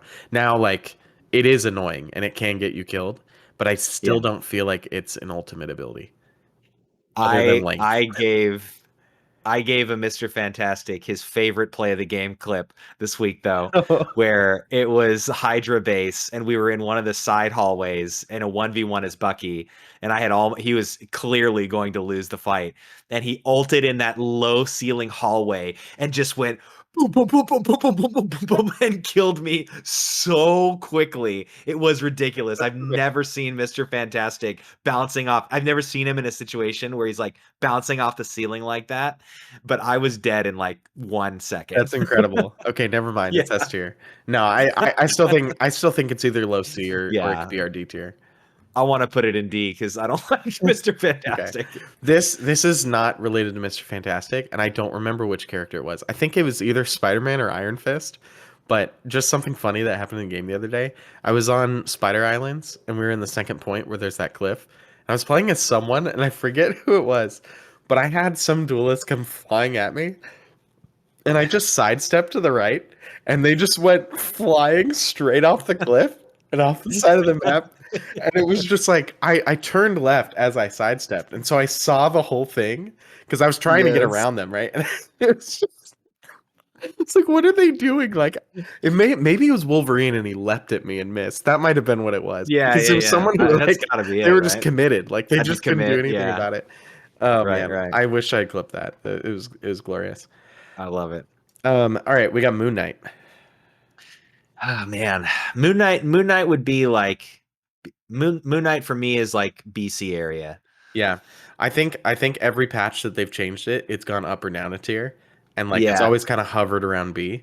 There was that one Yeah. patch where it was too good and it was A, Oh and my then gosh, yeah. yeah. So I say let's put it smack Yeah. dab in the middle of B. Yep. I'm cool with It's that. always gonna be somewhere in the like pretty good, I think. Yeah, if he plans it right and you find yourself in the center, you are probably dead Yeah. if Yeah. you're not a vanguard. I just there's so much that goes into that that I don't often find myself in that situation. And I mean, with our next one too, same exact thing. No, man, I'm almost arguing myself up to A.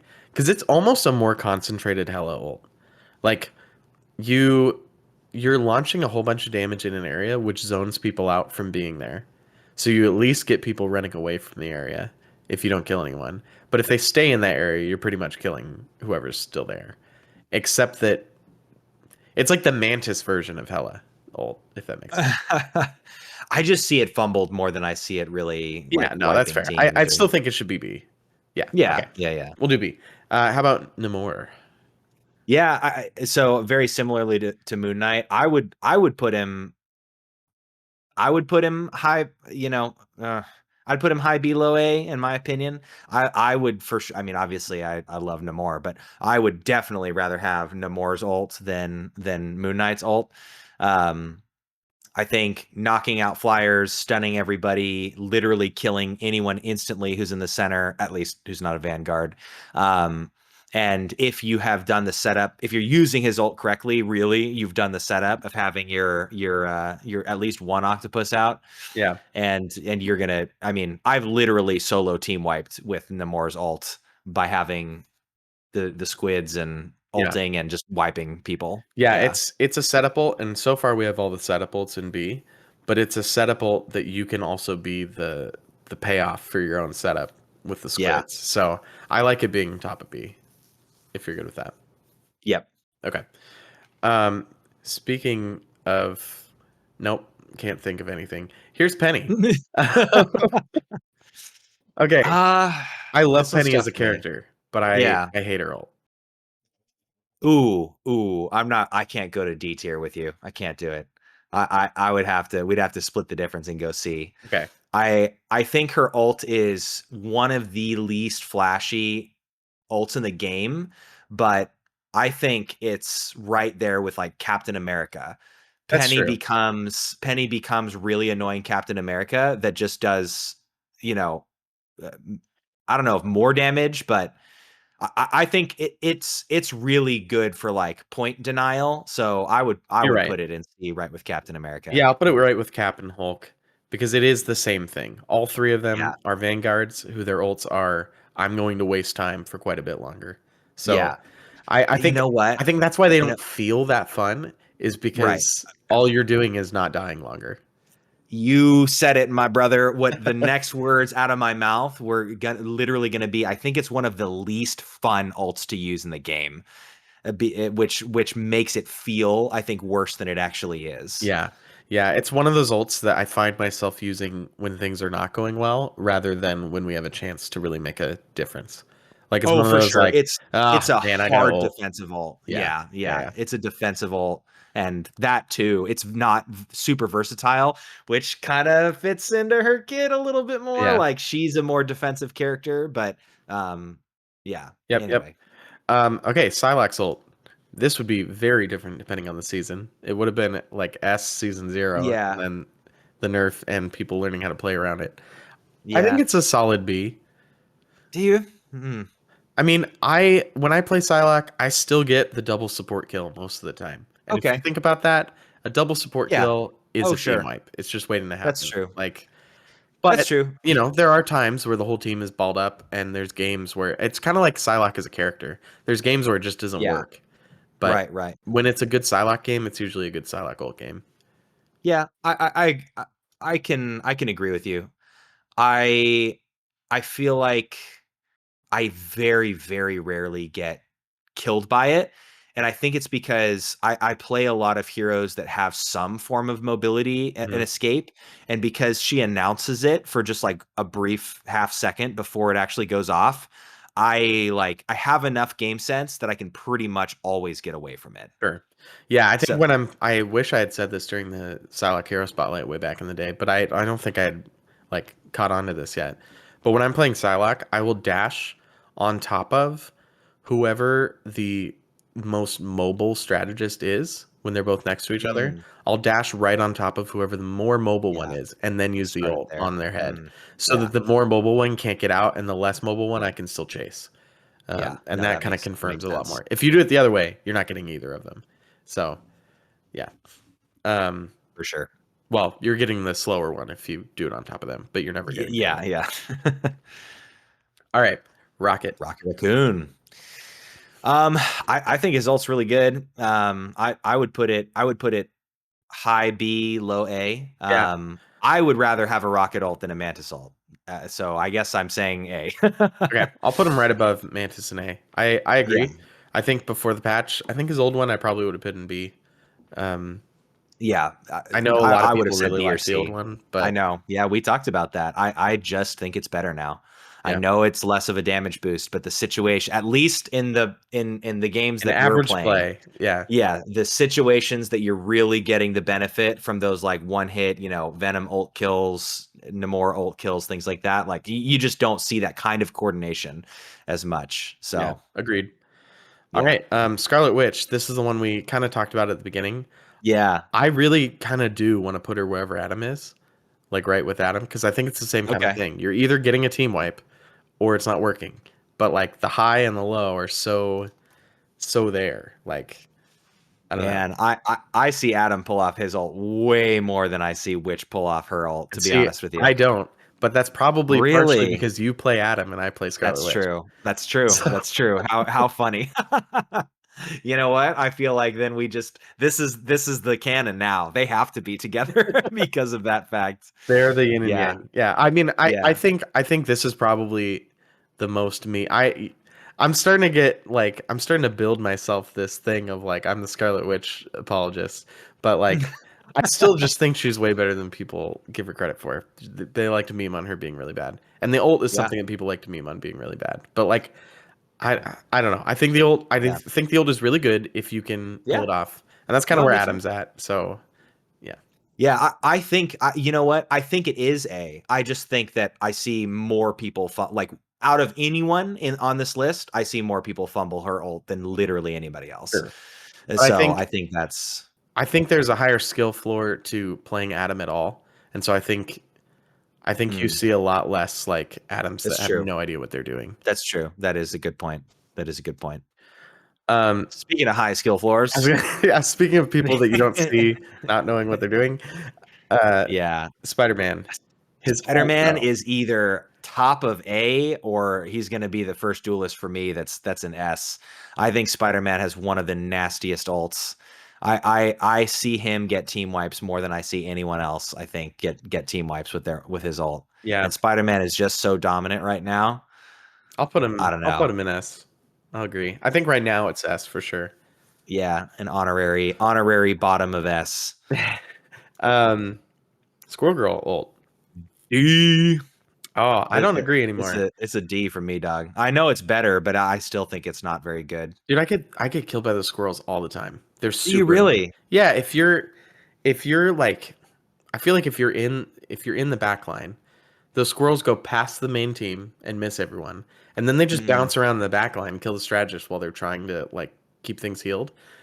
I feel like I don't know. I feel like They they just they get the kills on the back line or they distract the strategists where they're like jumping over the squirrels for the next 20 seconds and then they're not healing. hmm. I guess you can get into positions where they just like can't do anything. That's true. I I, guess I've maybe it's not as controllable, so it's not as like they can yeah. be really nasty pretty frequently. I have seen them be really nasty, and I know exactly what you're talking about. I think when it's an indoor area with like close walls and things like that, this thing can be really, really Yeah, devastating. yeah. But I just don't often find myself in those situations. Like the maps are generally in the areas where you want to be fighting, generally, like with a payload or on an objective. Those areas don't naturally That's fair. like give her ult the That's advantage. fair. It's kind So of got the Mr. Fantastic ult issue of like being location based, but the locations needing to be hallways and small rooms, which are not the yeah, objectives. I can't personally let you go higher than C with this one. I think that I'm more afraid of a Mr. Fantastic ult than a Squirrel Girl ult, but if Oh, no way. No okay, way. all right. I've You been can put her killed in bottom of never C. by Mr. Fantastic ult. I've been killed many times by a Squirrel Girl ult. I'm putting her above the Human Torch one because it happened. I've been killed way more by Squirrel Girl than Human Torch. I don't know Oh what it man. is. Maybe you're just not in the rubber band, nowhere near the team, and so the squirrels don't go near you. But they're nasty. Okay. Okay. I'll It's still near the bottom of I'll C. allow it. I'll But allow it. I'm not going to get hate mail from our CR editor this time. Again, like I Again. did this week Yeah. for calling out his Lord Squirrel. All Oh right. man. Star Lord. Yeah, Star-Lord I think is A for me. Yeah, his ult is really good. It's in the I Hawkeye mean, range of like yeah. he's going to get multiple kills and you can't do anything about it. I am much more afraid. Like, and for me, he's almost at the top of A. I think I'm more afraid of Hawkeye. When I hear legendary, I freaking, to use the same GIF meme as last week, full Willem Dafoe, horrified eyes to the sky, like, please God, Yeah. let me find cover, because he's so scary. That's fair. Like this is really more akin to like the Iron Fist ult. It's a very similar kind of thing where it's like, shoot, Yeah, he's getting a yeah. couple kills and we can't do anything about it. Right. Yeah, what are you gonna do? Yeah, He's easier to kill than Iron Fist, sure. but his ult is way more deadly than Iron Fist in the sense that you can snipe from so far away. Yeah. How about Storm? Storm's ult. Storm's ult is really good. I just don't see It Storm that is often. really good. Yeah, it's I think it's a B for me. I would put it above Iron Man, I think. Okay. I think Iron Man's ult is a lot more combatable, but like you can't, once Storm hits Q, like you can't kill her. I was gonna And say unless I kind of want you to put it in have, A because she always gets a couple kills. yeah, Like, what are you gonna I'm do? okay with that. Oh Okay. yeah. I'm cool with that. Yeah. Yeah, unless you have enough healing, honestly, like if she decides that your strategist is gonna die, like they're dead. Yeah. It's hard to get out of, because not only is it doing all that damage, and not only is she invulnerable, but it's a vortex too. She's Yeah. pulling you in. And it moves pretty fast. Like Yeah, it does. I think the reason why I want to put her so high is just because I still have PTSD from the beginning of season 1.5 when Human Torch came out and everyone was playing Mm, Human Torch and Storm. And like yeah, not even from the big fire tornado, just the regular yeah, one when Storm would ult. right. I was just like, shoot, I'm dead. Like I would hear her But start and be like, I don't even yeah, care where I am in the team because we're all dying. Like it's just yeah. yeah. Well, and that's the thing too. You don't know where it's gonna drop. Yeah, you You can't don't know where react. that supercell is gonna. Yeah. Yeah. So I immediately. So there's another aspect of it too. There's the psychological aspect of, I immediately want to distance myself from the rest of my team, Right. which is a dangerous decision in Yeah. and of itself. Yeah. But yeah, no, I I, Yeah. I agree. She's definitely A. Punisher. I feel like this fits in the man. It fits in the C tier thing of like it just does the same thing that the hero does, but a little bit better. Yeah, Except that yeah. I feel like Punishers get a lot of kills with the ult. Me too. I think Punisher is like low mid to low B in my Yeah, opinion. I kind of put it near Punisher the ults near the are pretty Psylocke ult. scary. I feel very similar to it, how I feel about the Psylocke ult. Like Yeah. in the right situation, it's gonna do some damage.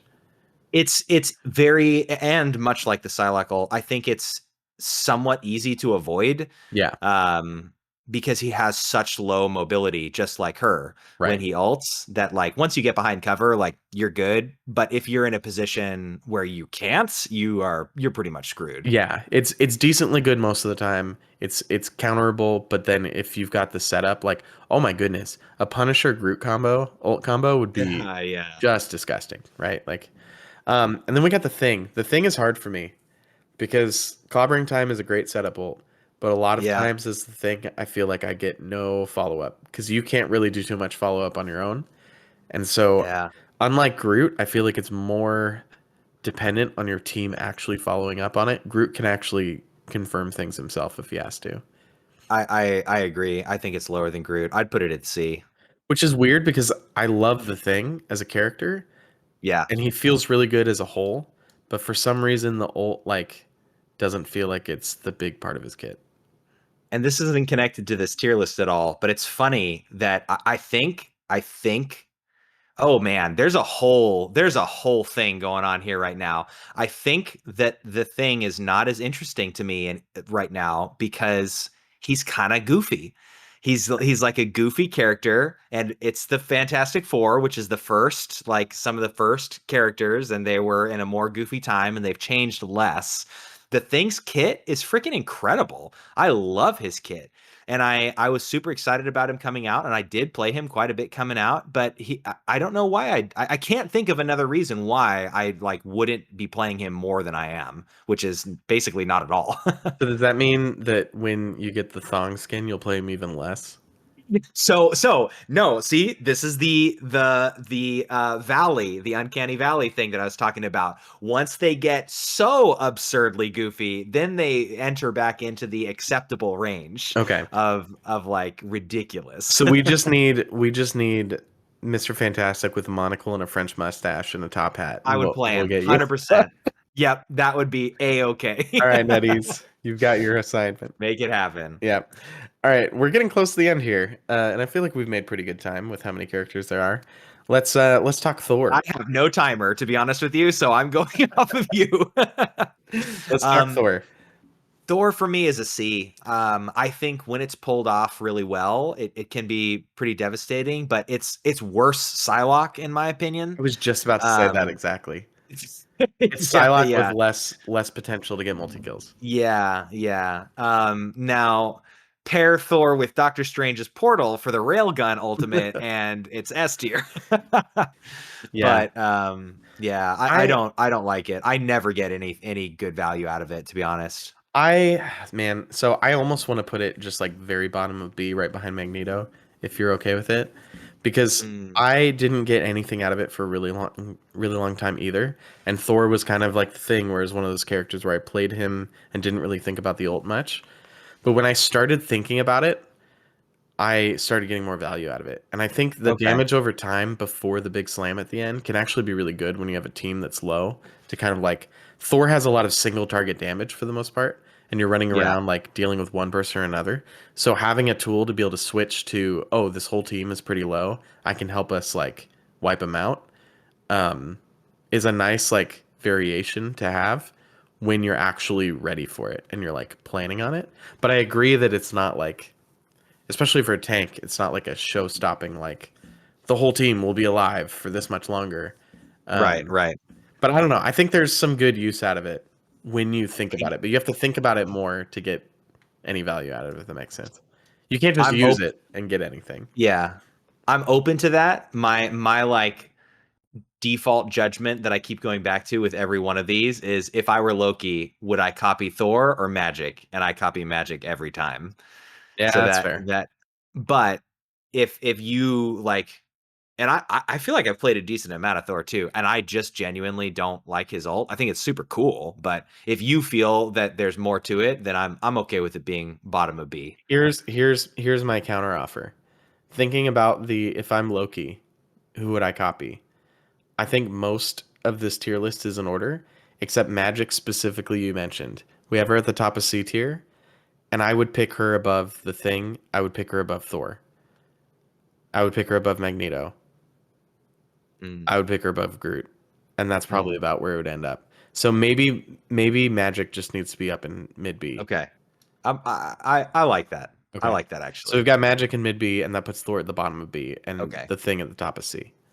Yeah. You know what? Yeah. I think we just low sold Magic a little bit. Right. Yeah. Cool. Okay. Venom. Man, Venom is one of the most challenging ones for me because it is the only ult in the game that is designed purely selfishly. Right. It's literally like there is absolutely no encouragement for any team utility play at all. But it can be really, so his ult is a utility. It doesn't feel like an ultimate. It just feels like an extension of his kit. Yeah.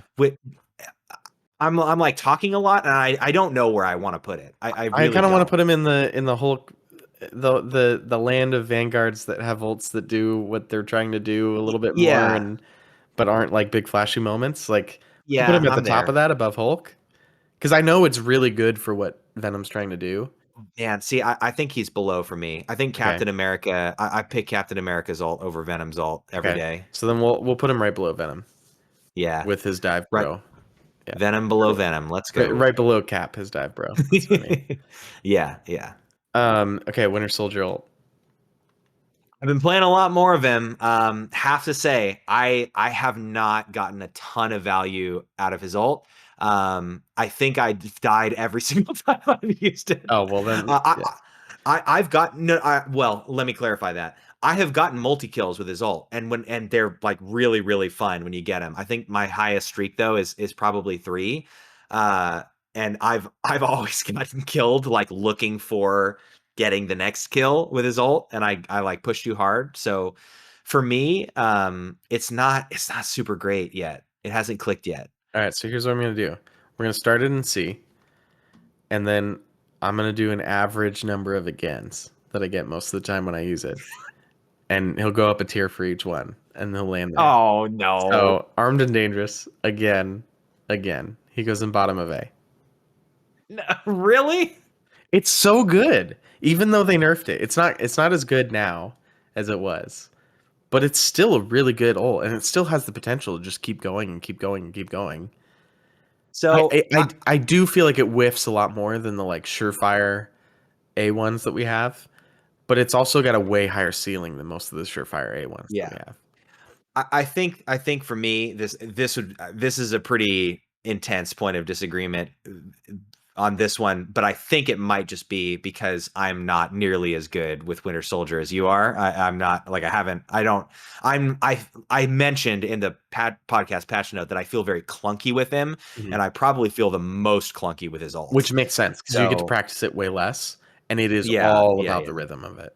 And Right. I just think I don't know how we can make an argument to put it in B or C because it dominated the game for like all of season 1. It's true. They had to nerf it because of that. It's not now. It's not dominating now, but he's still a really solid character, and his ult still is a really big like potential thing. Like they didn't make it useless. Like it's still really good. Right. Yeah. I would accept top of B, but I would be very sad. I'll let you stay there with the caveat that you you have to hear what I'm about to say, which is that there is no character in B tier that I would pick as Loki under him and for like an ult grab. However, except for that's not true. That's not true. I would not pick Thor, but yeah. But see, that depends on the person though, because if I was playing Loki, I would go, "Oh, Winter Soldier, I'm grabbing it." Yeah, exactly. Over so everyone in B tier. Yeah. I think my biggest thing is like I think coming down to I don't know. I'm good. Like I'm a good gamer. I have been having like really bad games lately, like really, really sweaty and like losing constantly. So I feel like when I'm using his ult, I feel like the team I'm using it and the person that I'm targeting is just getting like insane support and won't die. And then I just like, they just like dogpile me. They see that happen. And because it's so flashy and visual, they're just like, kill that freaking guy. Yeah, you do have to be really selective. Like a lot of his ult is about figuring out like when is the snowball just about to start rolling down the hill, so you can like confirm the whole wipe faster. You know what? That's a really good way to think about it. I think and that would again, wow, pun not intended. That would again make sense for why I feel so bad with it because because I've been losing so much recently. We're not snowballing in that direction. Right, so I'm using it to try and like help my team to gain some ground, which means that I'm attacking like high health heroes and I'm not getting that value. Yeah, no. So it has to be like if you're struggling, the type of struggling that it's for is when you guys just aren't confirming people, but you're getting close. Right. Then it's like a good way to like tip the scales, but it's really more of like a finisher of like, okay, this battle is just about to tip. If we just get one more thing in there, and then you just snowball the whole thing. Yeah. Yep. But yeah, that makes it really feast or famine. So I'm not going to put it up higher in A or in S where it's like always a banger every time. But yeah. All right. I'll leave it there. Last one, Wolverine. I had a hard time thinking about this one.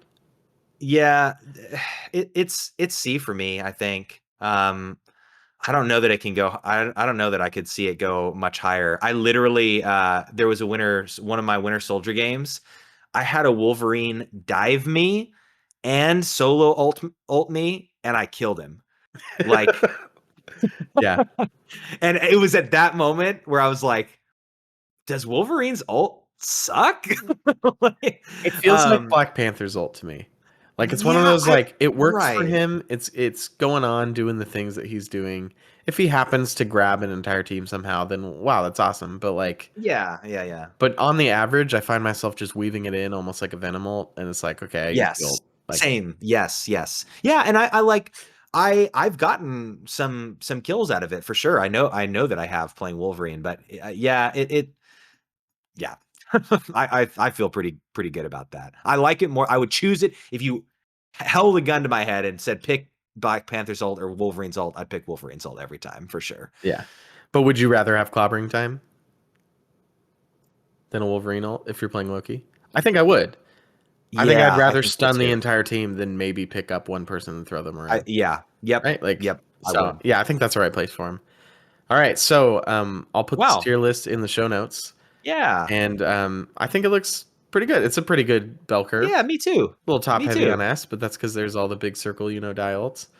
Right. And I mean, well, what we said about feeling that there wasn't going to be much for the low tiers is true. It's literally just one person in F and one person in D. So yeah. So if you're Loki, good job overall. If you're Loki, steal a Lifeline support ult or Spider-Man's ult, which you probably won't because you don't know how to play Spider-Man. So steal a Lifeline support ult or just do anything but avoid Mr. Fantastic or Black Widow ult.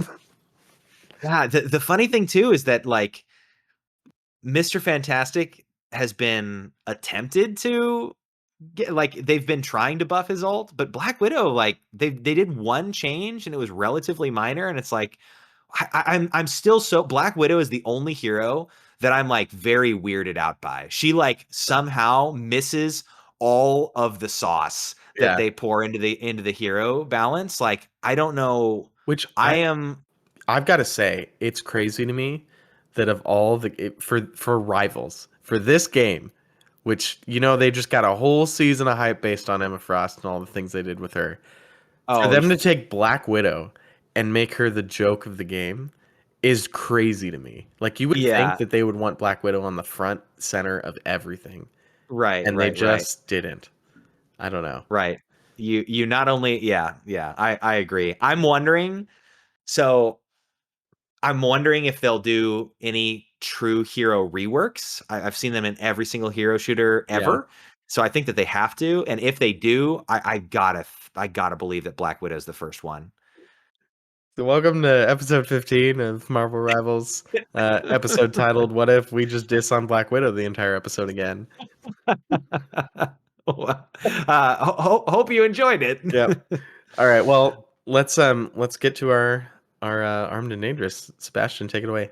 Hey chat, Sebastian Stan here, Armed and Dangerous again. Thank you, Sebastian, for that riveting introduction. So we're back, Armed and Dangerous. The rules of the game are the AI Supermind picks 2 random heroes for Nick and I to choose between, and we build our team 6v6, and the statistics of the heroes that are most likely to win against other heroes in the team kind of sorts everything out, and there's a winner and a loser. I have lost twice in a row now, and I refuse to lose 3 times in a row. So sorry, Nick, this is the time where you lose. You don't have a choice. Right. Thankfully, I can say that both losses were pretty narrow. Last week was literally less than 1% difference. Yeah. So, yeah. All right. Well, let's kick it off. You first. Doctor Strange or Venom? Doctor Strange. Got to pick my main. All right. And I get Penny Parker or Venom. Ah, interesting. I'll take Penny. Yeah. All right. For Duelist, you get Iron Fist or Magic? Magic. Yeah, I was going to say, you, girl. There's a clear statistical advantage here. Also, who I want. Do you want the highest win rate duelist in the game? I told you don't have a choice, son. Yeah, I get Iron Fist or Moon Knight. I'll take Iron Fist. The way you said that. Iron Fist or Moon Knight. All right, you get Cloak and Dagger or Rocket Raccoon. What the heck? Boy, should I just flip a coin? I guess I'm going with Rocket. Oh no. I get Loki or Luna Snow. Okay, shoot. Ooh, that's a hard one. Do I go with my brain? Because I think my brain says Loki has a higher win rate. But Luna's like good. I'll go Loki. Let's do Loki. Okay. I don't want to lose. All right, you get Thor or Venom for your other Vanguard. This is a tough choice for me. I'm gonna go with Thor. Okay. Thor's who I feel way better with, that's for sure. And I get The Thing or Groot. Oh. Penny Parker and let's just do the ultimate blocker. We'll do Groot. You better hope you're on defense right now. Yeah, I better hope I'm on defense. All right. Duelist, Mr. Fantastic or Storm? Miss me with that stretchy boy. Give me Ah, Storm. I baited you. Oh, I wanted to make sure you forgot that last week I said he has a 53% win rate. oh, holy crap. Oh, no. Although that's on Rivals Meta. Oh no, this is from Rivals Meta. Yeah. Okay, Namor or Hela for me. Ooh, Oh, this nice. stuff. I like both of them. I think I'm uh I don't know which one's actually better right now. I'm gonna take Yeah, Namor. nice. Yeah. And then for your final strategist, you can get Invisible Woman or Jeff. Hey. Yeah, I'm going with the stats. Invisible Woman. All right, And who and I then I play get more. Luna again or Adam Oh, Warlock. oh, heck yeah. I think I'm taking Adam. Oh, Or yeah. Oh, yeah. No, I'm taking Luna. why I'm am I taking Luna. saying anything? I was hovering over Luna and yeah. Dude, you won. I said it. 50.74%. That was close. Ah, yes, that was close. Wow, MVP Storm though. That's not what I Yeah. was expecting. Yeah, your MVP is Storm. My oh no, and your LVP was Invisible Woman, which I mean, I guess high play rate character, right? Yeah. Um my SVP was Iron Fist. Wow, that is neither of your results are what I would have expected. I expected Luna to be pretty bad on stats because just like Invisible Woman and Cloak and Dagger, they end up in like every game and their stats get watered down. Yeah, So the that's so lifeline wild. supports like are probably bad for this game, but they're actually good when you're playing for real because you need one or you Yeah, lose, yeah. right? So, uh, That's so funny. I wonder how. Well, yeah, yeah, we're gonna draft cool. team comps in this game that are really bad for real, but are gonna be really good for this. But all right, well, Neither of these congrats, comps are dude. bad. I don't think though. I think they're both pretty solid, honestly. Mine would be pretty bad if I was on offense because no one can On take offense, that's space. true. But That's on true. defense, this would be Yeah, disgusting. you're winning. Yeah, defense, that's nasty. I don't This know is how to. almost full pirate ship. I Yeah, almost it did it. is. It actually is. Yeah, yeah. I Iron just needed Fist a isn't Punisher. right, and yeah, Oh man, dang. next time I should just hunt for the pirate ship comp the whole time. Try and freaking Exodia me. I'll give you that. If you build the full pirate ship, you win by default, Okay. 100%. All right. Now you're just guaranteeing you're gonna win every week because I'm Yes, just gonna exactly. Gonna waste fish. everything picking You Penny bet. first every single time. Do Yeah. you have the heart of the cards? All right. Well, let's get to our hero spotlight. Emma Frost.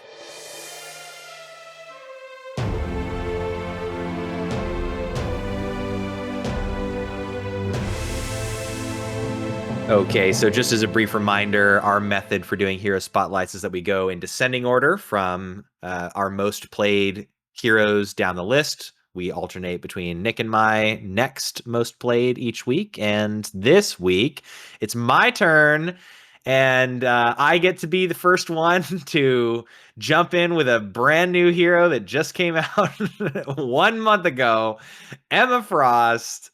She is already my fifth most played hero, soon to be my most played hero. I think I make a lot of X person new main jokes in a lot of games, and I think this is probably maybe the first time that it's actually It's true. actually happened, yeah. Yeah. The scary thing is, I really do. I'm like afraid. I really do think that it's going to happen again with Ultron, and we'll see. And then I expect it genuinely, just because like Emma did catch me by surprise. It really was just her kit. Like I don't care about the character, honestly. Ultron, it's the character, and he's a strategist, and it's the kit that I've seen leaked so far. Uh-huh. So, but after that, I really can't think of anybody who I would just be like, oh, absolutely, like. But we'll see. Anyway, Nick, where is Emma for you? So I've actually played her a ton this season Yeah, too.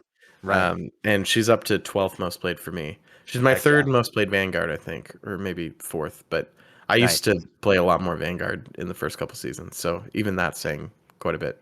I played her a Yeah, lot. yeah. She's awesome, and Yeah. let's find out how awesome she is as a character. Well, one more thing, Oh, because we've covered her very recently, oh yeah, of um, course. this is going to be a little bit different of a hero spotlight. It might be a little bit shorter on the like abilities and strategy thing, since we just had, I think it was like episode 11 or episode 10 that we walked through every Hmm. ability as it came out. So we're going to be kind of like angling it towards the stuff we talk about when we're talking about our kit is not as much explaining the kit as much as it is like explaining things that we've learned or like strategies we've come across with Right. with her as we've been playing.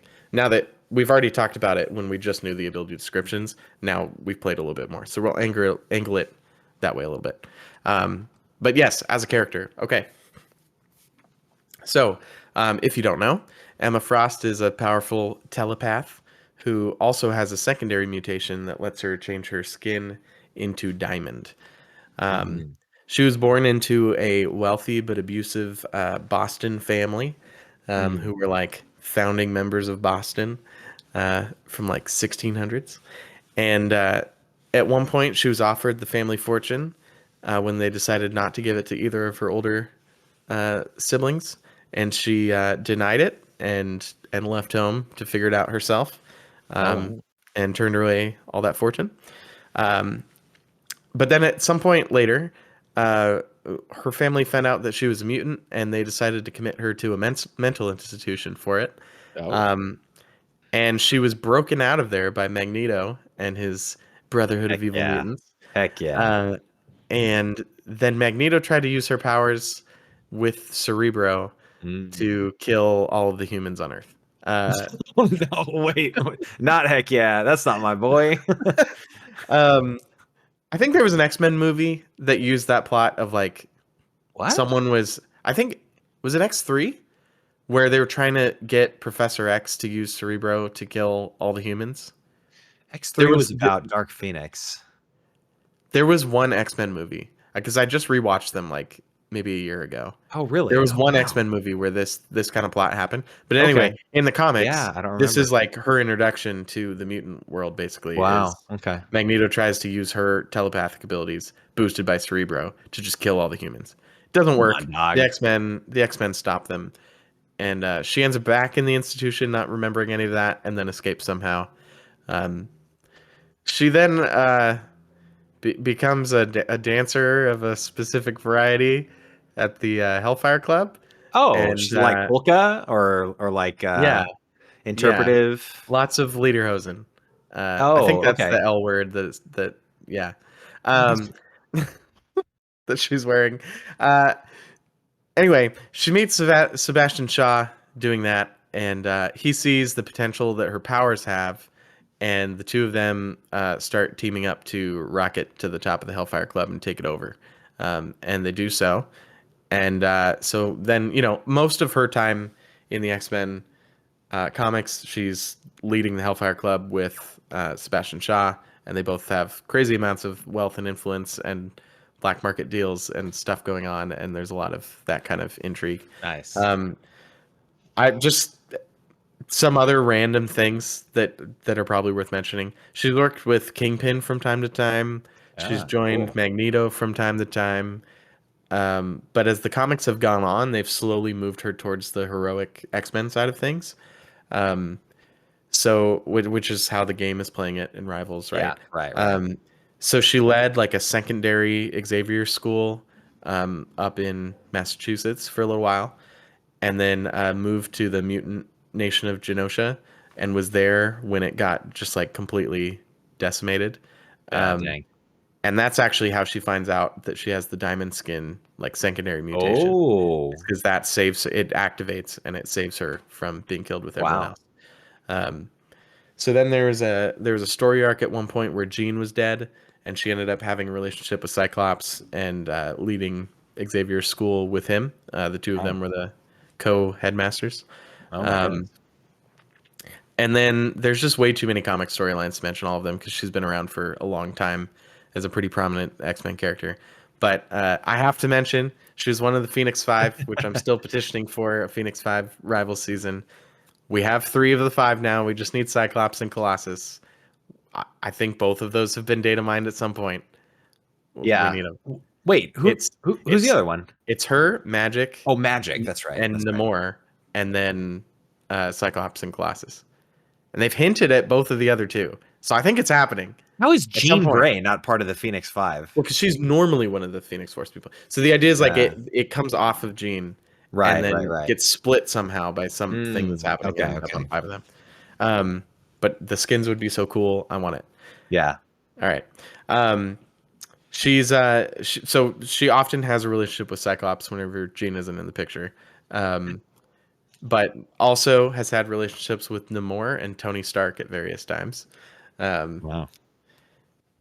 Both of those characters kind of make sense in various Yep. ways. Yep.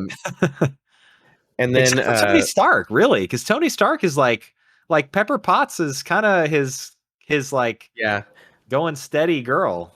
I mean, any of the comic book characters, when you give them 50, 60 years of comic book time, Yeah, that's they're true. gonna have like one arc somewhere where they're like, oh, their love interest is dead, so we can do something different for a little while. Right. Yeah. That's usually, I mean, that seems to be how it works with Cyclops too. Is when Jean's around, it's like, okay, yeah, hands off. Right. This is the canon couple. But when one of them is dead, then Wolverine or Emma Frost Yeah, move in I on was the gonna other one. say Wolverine is the Emma Frost for Jean. Yeah. All right, and then most recently, in the Krakoa era, she was part of the Mutant Leadership Quiet Council on Krakoa, and started the Hellfire Galas during the Krakoa era, which is pretty much the part of the timeline Rivals is picking up on. Of course, is the Hellfire Gala and Krakoa.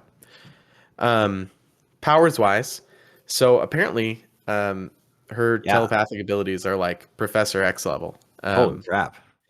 So they've fought before, and she's defeated him at least once. It's crazy. So I'm not going to run through every time we have a telepathic character. Yeah, I know. There's like the huge list. So I'm just picking out a couple of the ones that seem like they're more often like brought up with her than other telepaths. They bring up psionic shields a lot with her, which they use in the game a little bit. But what that really means is shielding yourself from other mental intrusion. Right. Or she's able to like get through people's shields a lot of the times too, which is like something she'll do. Big Aragon energy right there. Yeah, that was one of the coolest things about that really was their magic system. Yeah, wherever it was like a mental battle of like concentration, and then you get through the shield, and then something would happen. Yeah, I think more things need to touch on that kind of idea. But she similarly, you have like this concept of mental cloaking that she can do. She can like hide herself from other telepaths. Right. She makes a lot of illusions during said dancing period. The wiki made mention that she often wasn't actually doing anything. She was sitting over in a corner not doing anything, just creating projections so that everyone thought she was doing whatever they would want her to be doing. Yeah. I think even the X-Men movie she was in, they played with that a little bit. I need to rewatch the X-Men movies. They're so good. They were, yeah. And then another thing I saw with her specifically was like absorbing information. Like there's quite a few times in the comics where someone dies, she just like absorbs their memories and knows how to do everything they ever knew how to do. Oh wow! Oh my gosh, that's so like she learned all of her business stuff from some friend of hers who died, and she was just like, "I'm going to take your business skills memory, and now I know how to run an empire." So that seems like a crazy overpowered power. Yeah. But I guess it fits with the telepath thing. Let me absorb your memory, and then I know how to do things. I guess. Well, that's out of all the things so far, because I'm like, what would make her an Omega level telepath? I mean, that's probably the one, honestly. Yeah, like, and maybe Professor X can do that, and I just don't know about that. I feel like all the Strange dies, and you just instantly become the new Sorcerer Supreme. Yeah, I feel like all the telepath characters, like they just keep giving them like random grab bags of like now they can do this. And it gets pretty crazy over 70 years of whatever. Right. And then the other one is the Diamond Skin transformation. She can't use telepathy while she's Diamondy, and she turns regular again when she's unconscious. But in Diamond form, she has super strength, stamina, durability, and she's immune to telepathy during that. Nice. All right. One more Emma Frost thing before we get to first appearances and stuff. Just interesting trivia I found out today. So Emma Frost, Sebastian Shaw, and the Hellfire Club were all heavily ripped straight out of an episode from a 60s British spy show called The Avengers, which is quite a name for something that Marvel is going to steal a bunch of characters out of. What? So from the research I did today, so there's an episode in that show where the main character is a spy named Emma Peel. Oh my Um, gosh. and she goes undercover in a place called the Hellfire Club Oh my gosh. and ends up being forced to be an exotic dancer Oh my gosh. in a very Emma Frost looking outfit. And they call Wow. her character when she's doing that the Queen of Sin. So even the Queen name is in there, Yeah, yeah. right? Holy crap. So Emma, her outfits, the Hellfire Club, Holy and the crap. White Queen name are all homages to this one episode of this 60s spy show from Britain. That is insane. Yeah. So I was curious when I read this description. So I went to go see if I could see like any part of this episode to see how close it is. And not only was it like exactly like what you'd expect, like it was very, very close. But there were also, when you just typed in the name of the episode in the show, there were also pictures all over the place of this guy in the club who looked exactly like Sebastian Shaw. Big puffy, like Yeah, big puffy fancy shirt, like whatever it's called. Like it's not a tie. Yeah, It's I like know. the I shirt can't is think of what puffy, it's you know what I'm called talking either. about? And the big like jacket coat thing and the Oh slicked man. back like ponytail hair. It was 100% Sebastian Shaw. So that was probably the like most close, like blatant, like I just like this thing and we're just gonna take all of it and transplant it into this other world that I've ever seen. It was Wow. Yeah, that's wild. That's I like never heard of that before. And then one of the wikis just mentioned it. I was like, I have to see if this is for real. I guess lawsuits weren't big in the 60s because that's wild.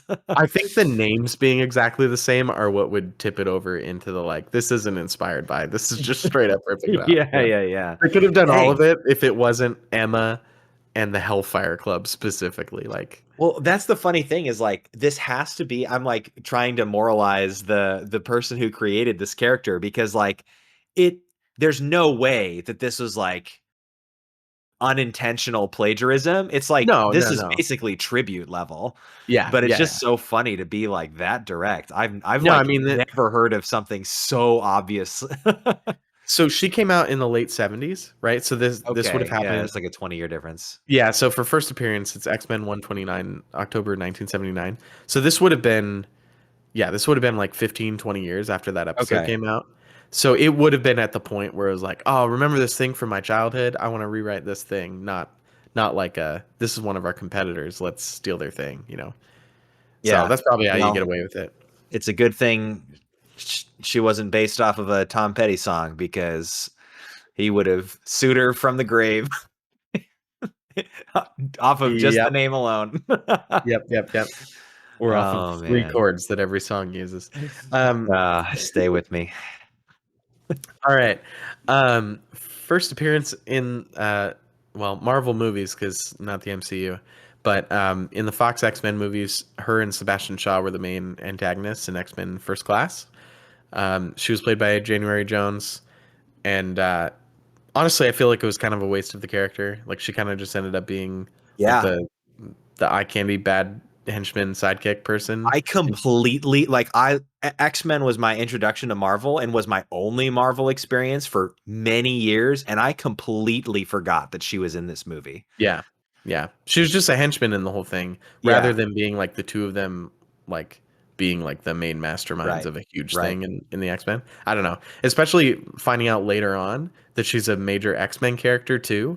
Right. Like, and not just a villain every once in a while. It just felt really weird for them to just use her as a one-off villain. Yeah. I don't know. But it's hinted in Days of Future Past, which I think was the next one that came out right after that, that she was killed between movies and Trask experimented on her for the Sentinel project. That's Sentinels have crazy. I don't diamond even skin. remember that. I don't remember any of that, and I really love Days of Future Past. It's one of my favorite X-Men movies.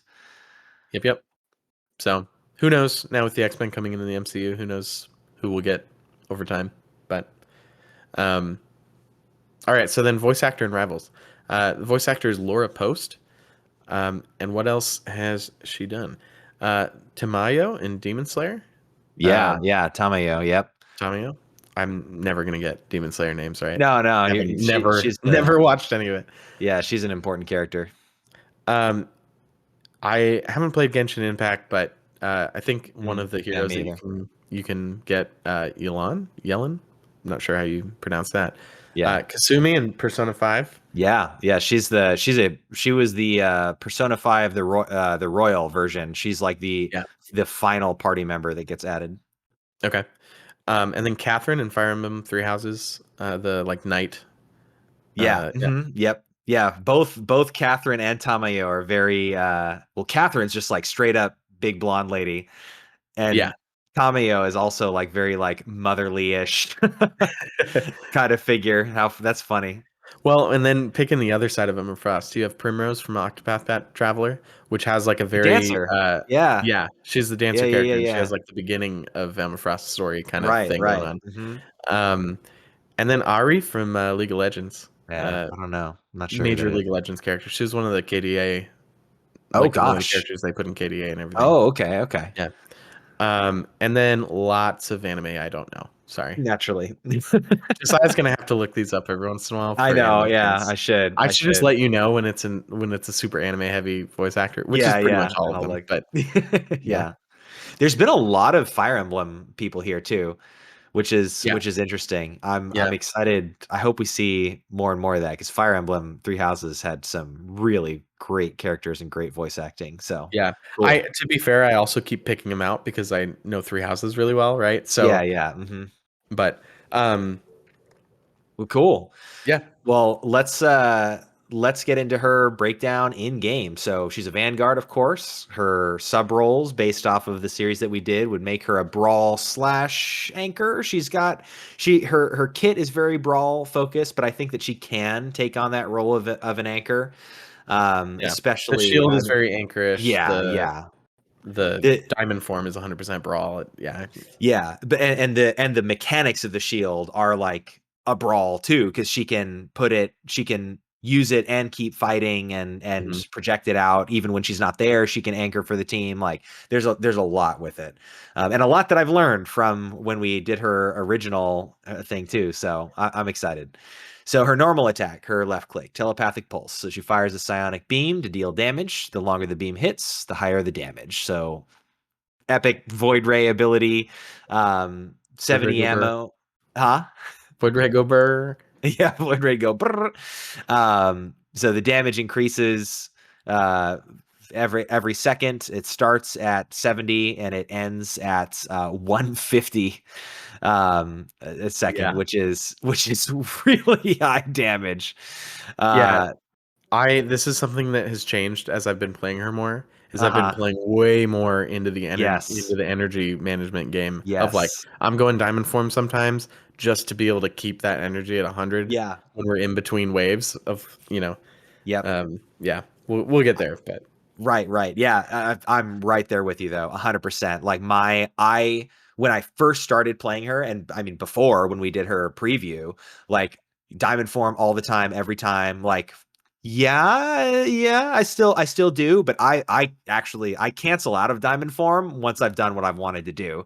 Like yeah. yeah. Anyway, yeah. We'll get to So diamond form. I was just saying yeah. initially, like for this is like the 100% on this is so like melts people so fast Oh that if yeah. I get up to 100 and there's a lull in the battle, I will sometimes just go to diamond form to keep it at 100 for a while, because it won't decay while you're in diamond form. Yeah, So that's a great strategy. Yeah. I'll just go to diamond form sometimes, like just to make sure that I still have it at 100 when they come around the corner again. That's a really good idea. I don't think I've really done that. So heck Well, yeah. you're about to get even better then. Yep. Um 15 meter attack range and yeah. One special effect to note is that she gains more energy when using this on the sentience. So the soul grab crystal rip that she does. So And yeah. this is sort of a podcast batch note from when we were initially talking about her. We had said that we weren't sure if she got energy off of hitting shields and stuff. She does. Mhm. She gets Yeah. 10%, which is the same amount as hitting a hero. Yeah. So hitting shields is just as good. And then it says common summons that she gets 5%. So it still grows if you hit like a Loki clone or something. Yeah. It's half as fast though. Right. Which if you are in the rare moment where you're confused about which Loki clone is Loki, theoretically you could beam all of them and see which one you gain faster on and use the Yeah. real one. With But Loki being I think really dominant right now, like in a lot of games. I think we're going to see a pretty insane pick rate for him with the next hot list that comes out. I farm his clones as Emma so much just to keep things going, get that that little bit of energy, and yeah. Yeah, I mean, if you're in a game and you see that the other team has Loki and has Namor and has a bunch of people who have shields and summons and stuff like that, Yeah. like it's a good time to just go, I'm picking Emma, because you're just Yep. always going to have more energy for your ability. Yep. Yeah. That's a great point. And like if they're going really heavy with the anchor too, you know, they've got a Doctor Strange, like sure, he's gonna be countering a lot of your stuff, but like being able to keep that uptime, I mean, Right. there's Unlike everyone else in the game, you just throwing abilities into the Doctor Strange shield not only like brings the shield value down, but also helps you. Like, yeah. it's obviously not as good as doing damage to someone, but if Doctor Strange is going to be blocking someone, it might as well be Emma. Yep. 100%. Speaking of blocking people, her right click is Mind's Aegis. So she creates a levitating barrier at the designated location. So 500 health to this shield. It recovers at 70 per second when it's down, and the reposition cooldown is only 3 seconds, and even when it's destroyed, it's only 4 seconds. That's the key to using this well. I think the very first week after she came out, I think my main question of her kit was that I felt like I didn't really know how to use Mind's Aegis. I definitely do now. It's about repositioning that thing all the time, like getting as much value as you can without letting it get destroyed, even though that only adds another second. Like I use it in every single fight, whether it's a one-on-one or a team fight. I often am placing it like right, as if I die or if I've like chased someone and need to come back to my team, this thing's projection range, it doesn't say what it is here, but it is extremely far. Coming back from spawn or whatever, I will throw this thing way far out in front of my team, or I will use it for my flankers as they're going in. If I see what they're doing, I will try and project it back to the enemy back line if we're not taking a lot of heat in the front, and I'll try and defend my flankers with it too. Nice. It's a great ability to play around. You just put a wall up in brawl range, and now they're just going to be doing less damage to you. Yeah. Like, because they're gonna hit that shield sometimes. It's also a really good escape tool if you need to turn around and run away. Like turn around, just click it, drop it right in front of you, and you can walk through it. It's gonna start blocking damage behind you. Like it's this thing is nasty. I would rather have this than Doctor Strange's shield, like much of the time, honestly. Nice. I like this because I was a little bit worried this week with this hero spotlight that this is the first time we've had a hero spotlight where one of us hasn't played the character vastly more than the other person. Yeah. And so we've always had someone being the hype man of like, oh man, I didn't know we could do this. Like, I really want to play this character now. Right. And I was a little bit worried if we have a Yeah. character that we both know really well, it would be like, yeah, okay, whatever. Yeah. But so far, like, you were saying you didn't know about the diamond form thing to, whatever. Yeah. And I use the shield almost like never in any of the ways that you're talking about. I just kind of throw it out and have it just take on damage. Right. So I'm excited to try the shield with a bunch more things, but that's good because next week, next week we might have season 2.5 news, so I don't know. Yeah, but next hero spotlight, if nothing changes, it's gonna be both of our hero spotlight because both of our next in line are the same hero. So it's good to know that this will work. I know who it is. That's surprising. Yeah. That we won't just be like, okay, whatever. Yeah. Anyway, Cool. next ability, because there's a lot of them. Yeah. So Psychic Spear. So this is the soul rip ability that's what I always call it, because I can never remember this ability name or what the thing is called. It's called Sentience. So she pulls the sentience out of a hero, and it pulls it to her location. So at its maximum distance, which is 24 freaking meters, she will pull the sentience all the way to herself. You can do damage to it. It can be pierced by telepathic pulse, which is her primary attack. And then when the sentience shatters, it unleashes extra damage on its owner.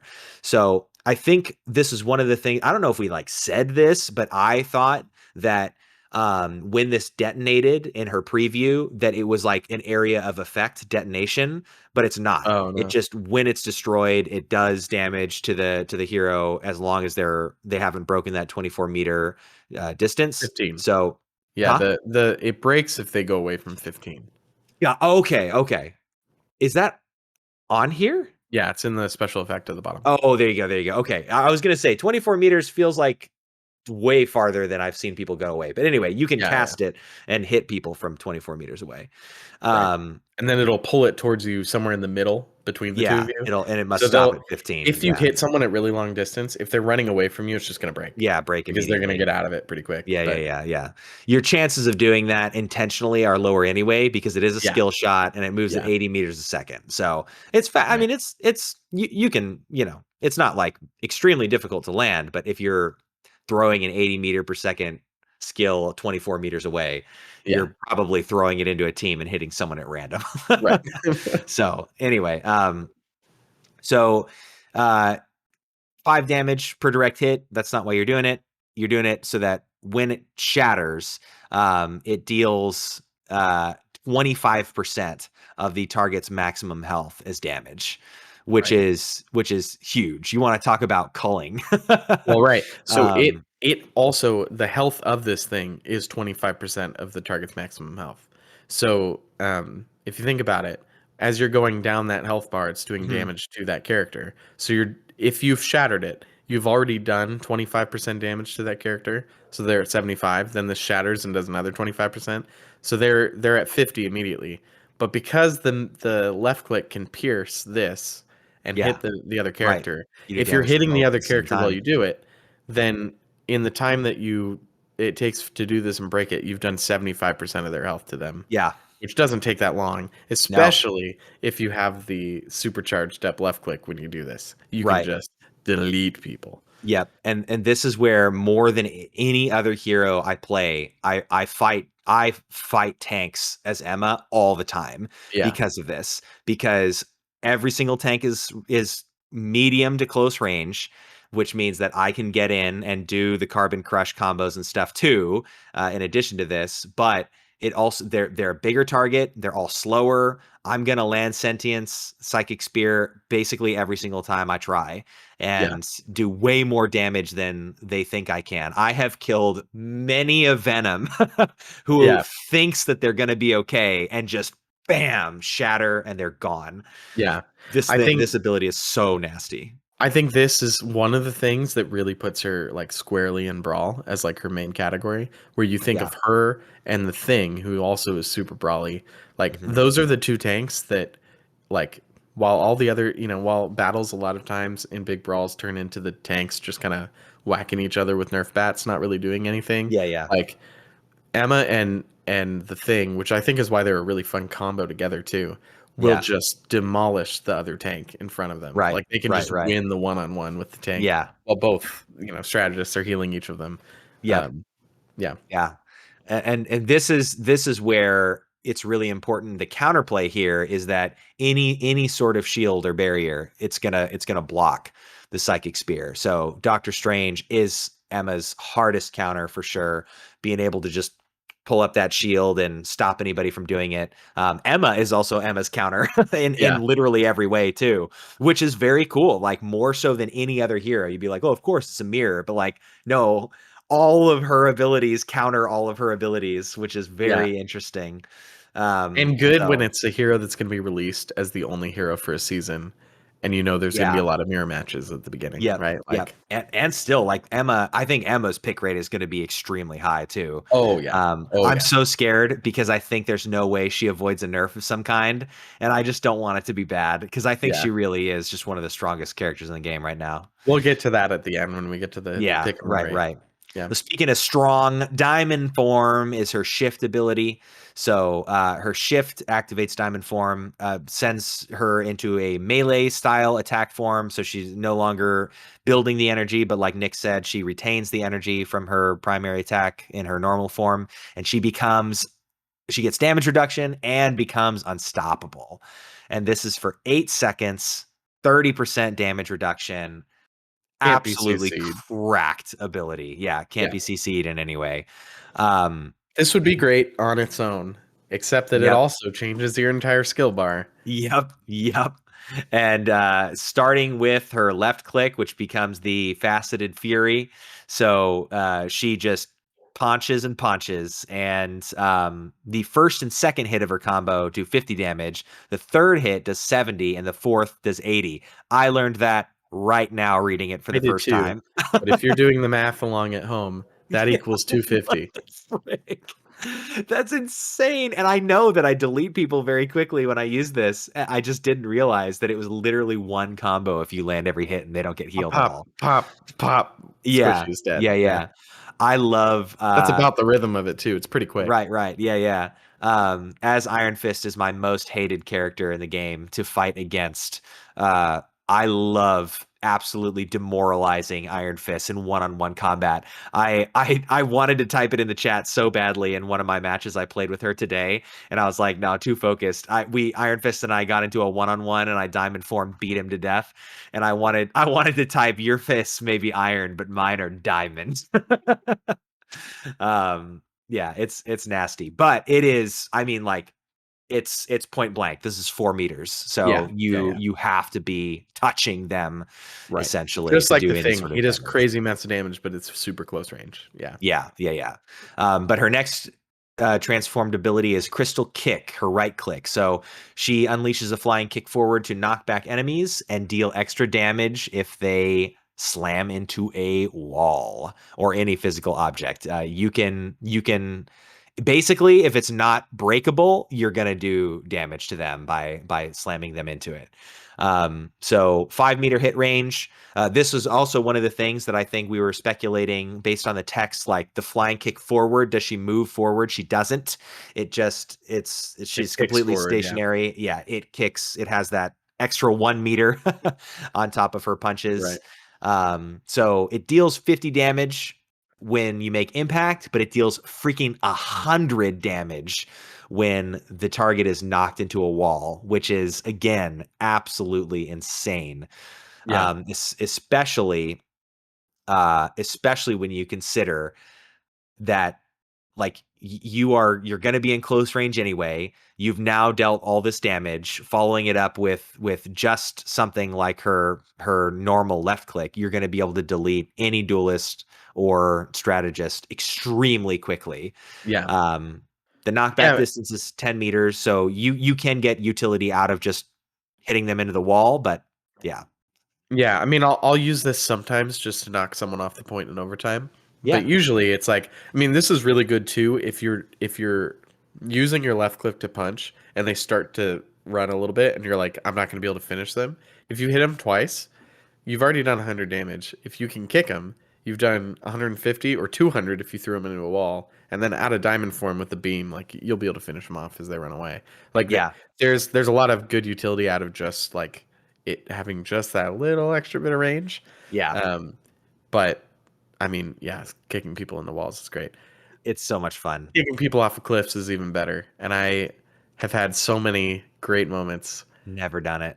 I can't. Never done it. I can't unsee the opportunities being invisible. I'm so upset that I can't. I'm so upset that I can't. I think I shouldn't say never. I think I have done it once on the Eternal Night map at the very end, where you have the chasm on both sides of the stairwell leading up to Dracula's throne. I think I have done it there, but I think that's literally it. What you just said, like, unlocked something. I think I found the key. Where people are worried about it, you'll never be able to do it.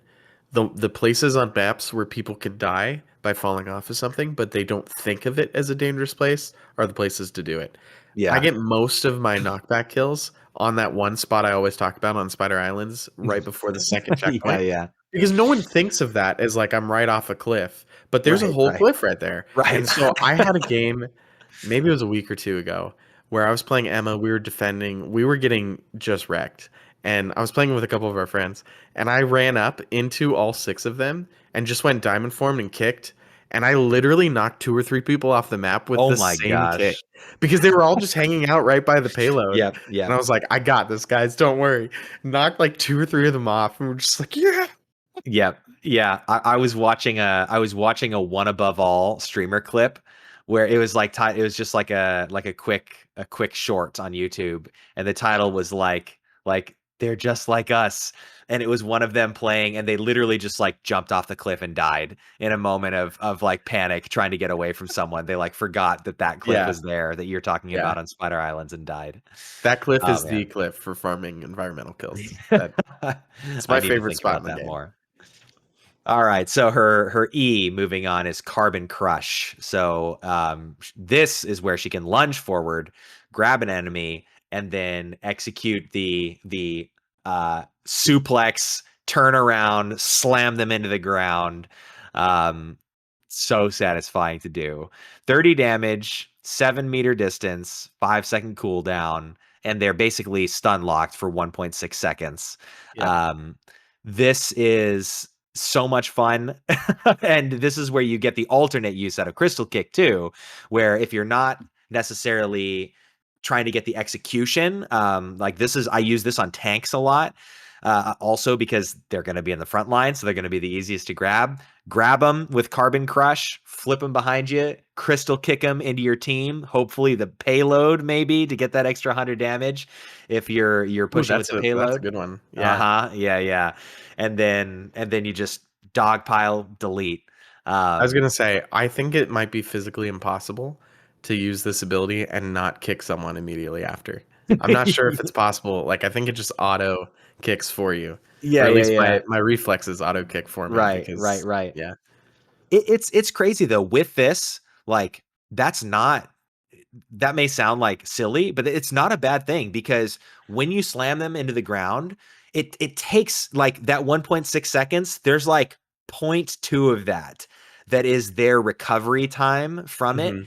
And as you're slamming them, you have 1.6 seconds to analyze, do the calculation of like, okay, how far do I have to pivot to kick them into the nearest wall? And Yeah, then yeah, like yeah. most of the time, I get it. Like I get the kick into the wall if that's what I'm going for.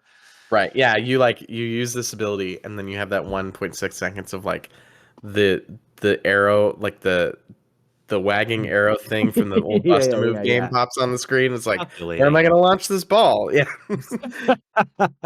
Yes, exactly that. I love that.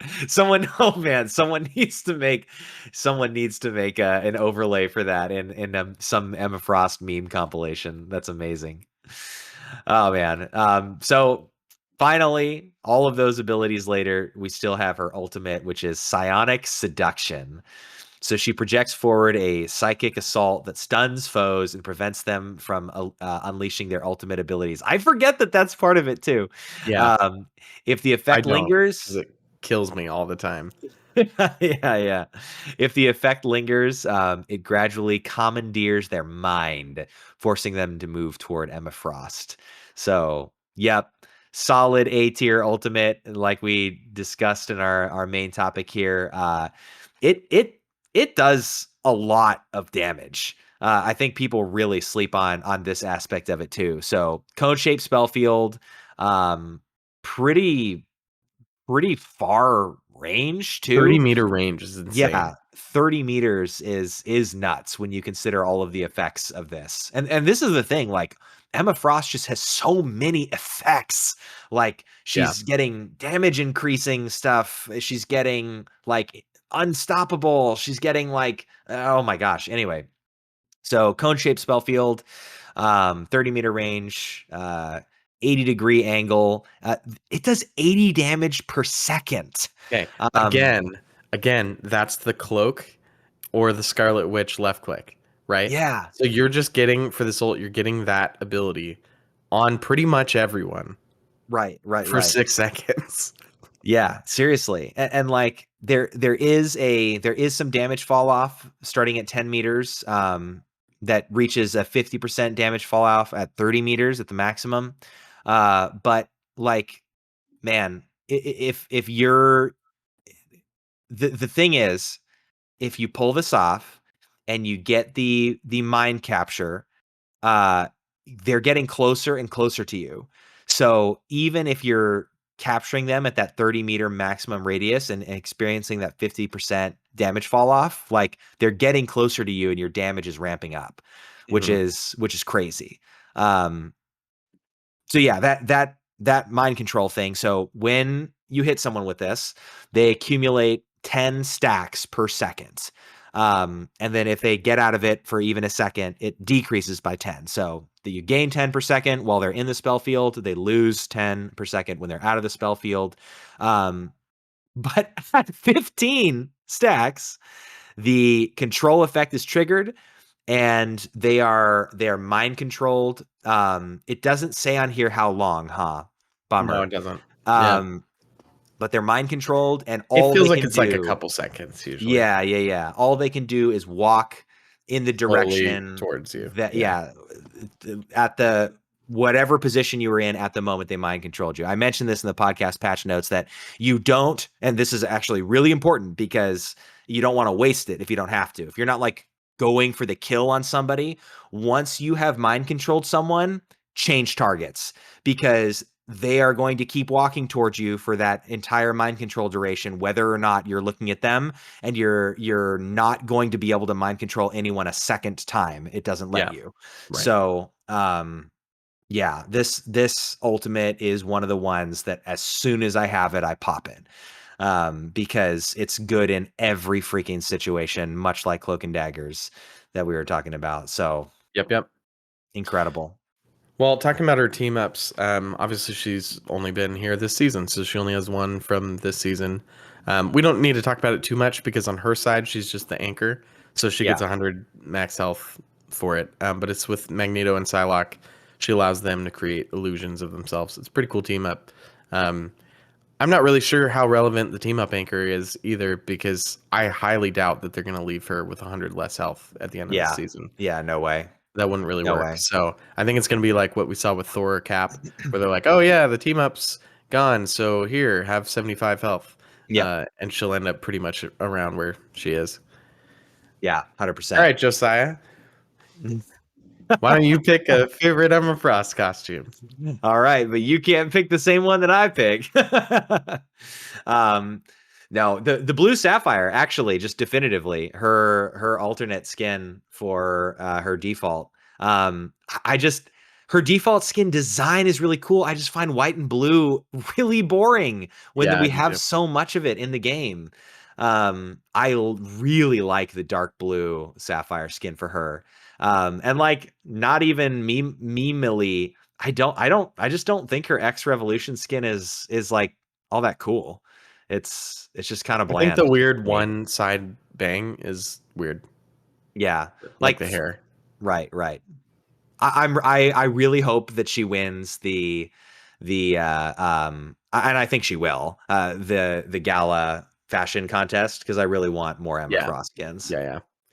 I'm gonna do a wild card pick and pick the golden diamond ranked reward skin. Wow. That's just a question mark here, but I'm really excited for the gold Emma Frost flying all over the place like that. That will be very cool. That will be very cool. Also, are you going to turn into a gold diamond? I don't think so. You'll probably just turn into a regular diamond because you're not going to be like a blue diamond. Yeah. Right. So right. Although that would be really cool if or a black diamond with her. Yeah, I don't think so though. That might tip the scales on the other skin too. If the diamond form was black, that would be really cool. Yeah, that would be really cool. Anyway, just to wrap up metagame discussion. So pick and win rate. We obviously don't have a hero hot list because she wasn't around last season. So just going off rivals meta, dude, right now she's got a almost 36% pick rate. Yeah. And theirs is how many games she's in. So right. she is or how many teams she's on. So almost half the time she's on your team. Yeah. Which tracks with reality. And then a 50.34% win rate in ranked across all ranks. However, I looked at it and she's got like a 49% win rate in bronze. And then silver and up, she's almost at 51% across the board. So that win rate really should be 51. It's being heavily brought down by bronze, which Yeah. makes sense. She's the brand new character. Everyone wants to try her, but she has a really complex kit. And Yeah. so, and as a Vanguard, it's a role that, like, if you don't know what you're doing as Vanguard, you're just going to get, like, walk into the middle and get destroyed constantly. So it makes sense that, like, she's going to have a really bad time if you don't know how to play her. Right. But Right. Yeah. And as someone who I know, shame me, plays mostly quick play, I usually body Emmas in mirror matches. So yeah, that checks out too. yeah. So last things, what or when do we pick Emma? And I gotta say, I think I wasn't doing this, but as we realized this during this hero spotlight, what I'm gonna start doing is I'm gonna start, if I don't play Emma immediately, which I do most of the time that I'm a Vanguard now. If I don't play her immediately, then what I'm gonna be looking for is if I see a Loki, a Namor, or a bunch of shield people all over the place, I might just go, okay, great, I'm gonna have a lot of beam potential here, Yeah. and swap onto Emma if I'm playing Vanguard.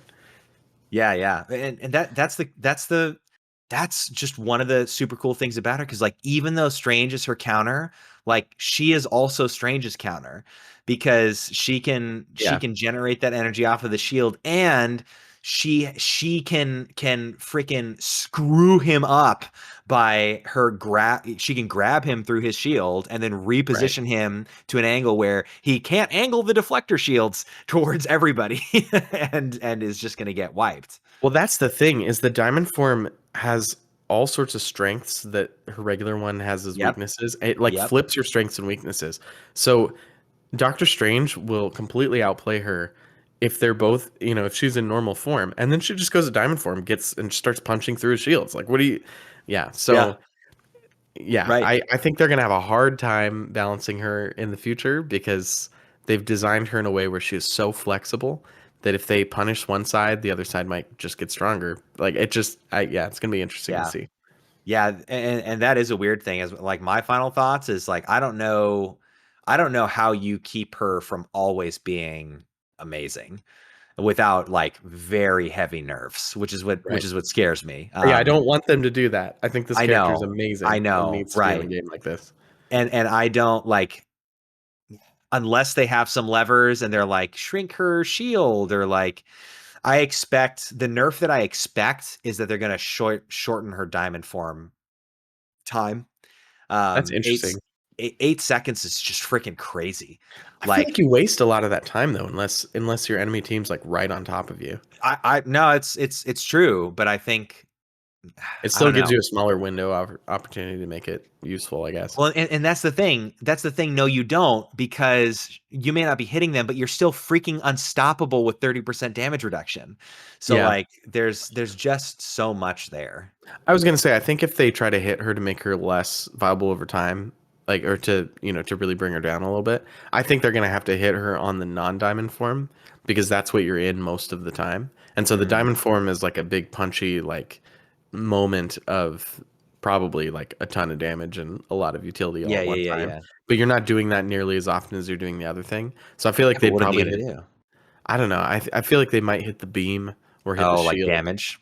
Yeah, just make her a little bit less like OP when she's in her base, so that she has to like use those special abilities to Right, get right. That's get true. more. Actually that would make a lot of sense, because I think like DPSs still get surprised. Where like it happens all the time where I'll have a really, really nasty DPS start 1v1ing me, and I'm like, you cannot win this 1v1. I'm going to out damage you. Which is fair on a survivability standpoint. DPS on their own probably shouldn't be winning against a Vanguard, but it shouldn't be usually because the Vanguard just deletes them immediately. Yeah, It should be because the Vanguard just survives long enough, and she Right. kind of does both, which is crazy. Right. Well, and to my just to take it back for a second, to my great enjoyment, dude, I just, it didn't get me down even though I lost so many games. But playing Winter Soldier, I was absolutely winning my 1v1s with tanks. Like I had the Thor use his shift exclusively to run away from me, because there was this one game where like he would just keep like trying to engage with me one-on-one, and I would would terrify him, and he would leave Yeah. at like 20% health, knowing that he was gonna die. Thors are fun But- because they can't block the hooks, and they can't yes. like run fast enough or be small Right. enough to avoid the Right. shots. It's Well, and with you slowing them down, you just back up out of their hit range and keep shooting them in the head. Yeah. So anyway, the takeaway from this Emma Frost Hero Spotlight is play Winter Soldier. Play Winter Soldier and play Emma Frost. They are both incredibly fun combo-oriented heroes that are really freaking good in almost every situation. They're my two most played heroes this season. Yeah. Yep. Well, All right. cool. Let's dive into our Reddit take of the week.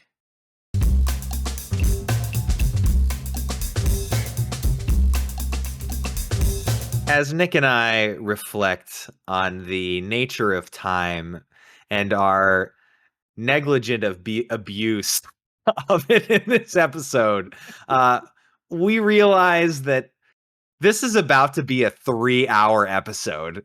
So We refuse. we're gonna we refuse. In the episode, how ironic, where we just acknowledge that I've become okay with the 2.5 hours. Neither of us are okay with 3 hours, nor will our editor be okay with 3 hours. Colonel Festus, I blame you. You told us y- you like the longer episodes, and You know we what? gave you one. It's all because we didn't thank Night Gobbler. It Had is. we That's really what done that at the beginning, we would have been Look, okay. If we're gonna do a 3-hour episode, we're gonna do it on purpose. So That's right, dang it. So we're gonna end the episode with a new segment we're calling Reddit Take Patch Notes, and we have 2 minutes to do a Reddit take and get out of this episode. Go. So Reddit take of the week is just an image with one sentence, and it shows Emma Frost's ammo at 60 out of 70, and it says, "Why does Emma Frost need to reload her brain?" Which highlighted comments that I like here. Someone says, trying to make it make sense, who says, "You never had to take a break from thinking too hard?"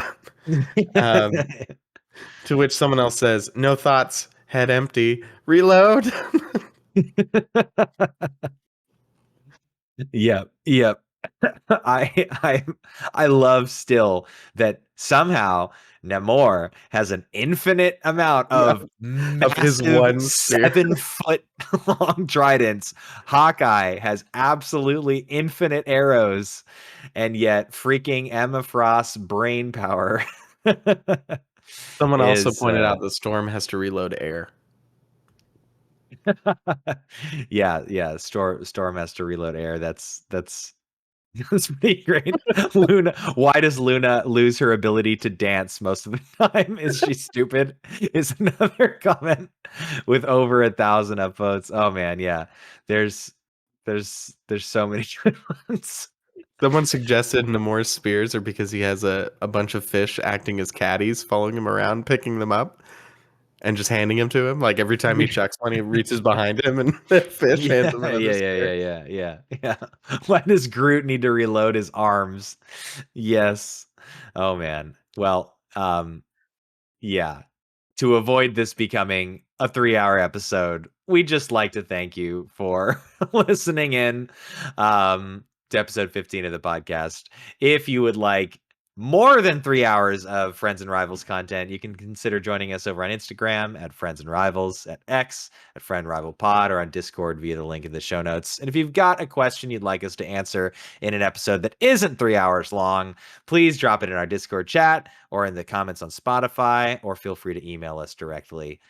Well, if you made it through, we will see you in the multiverse. See ya.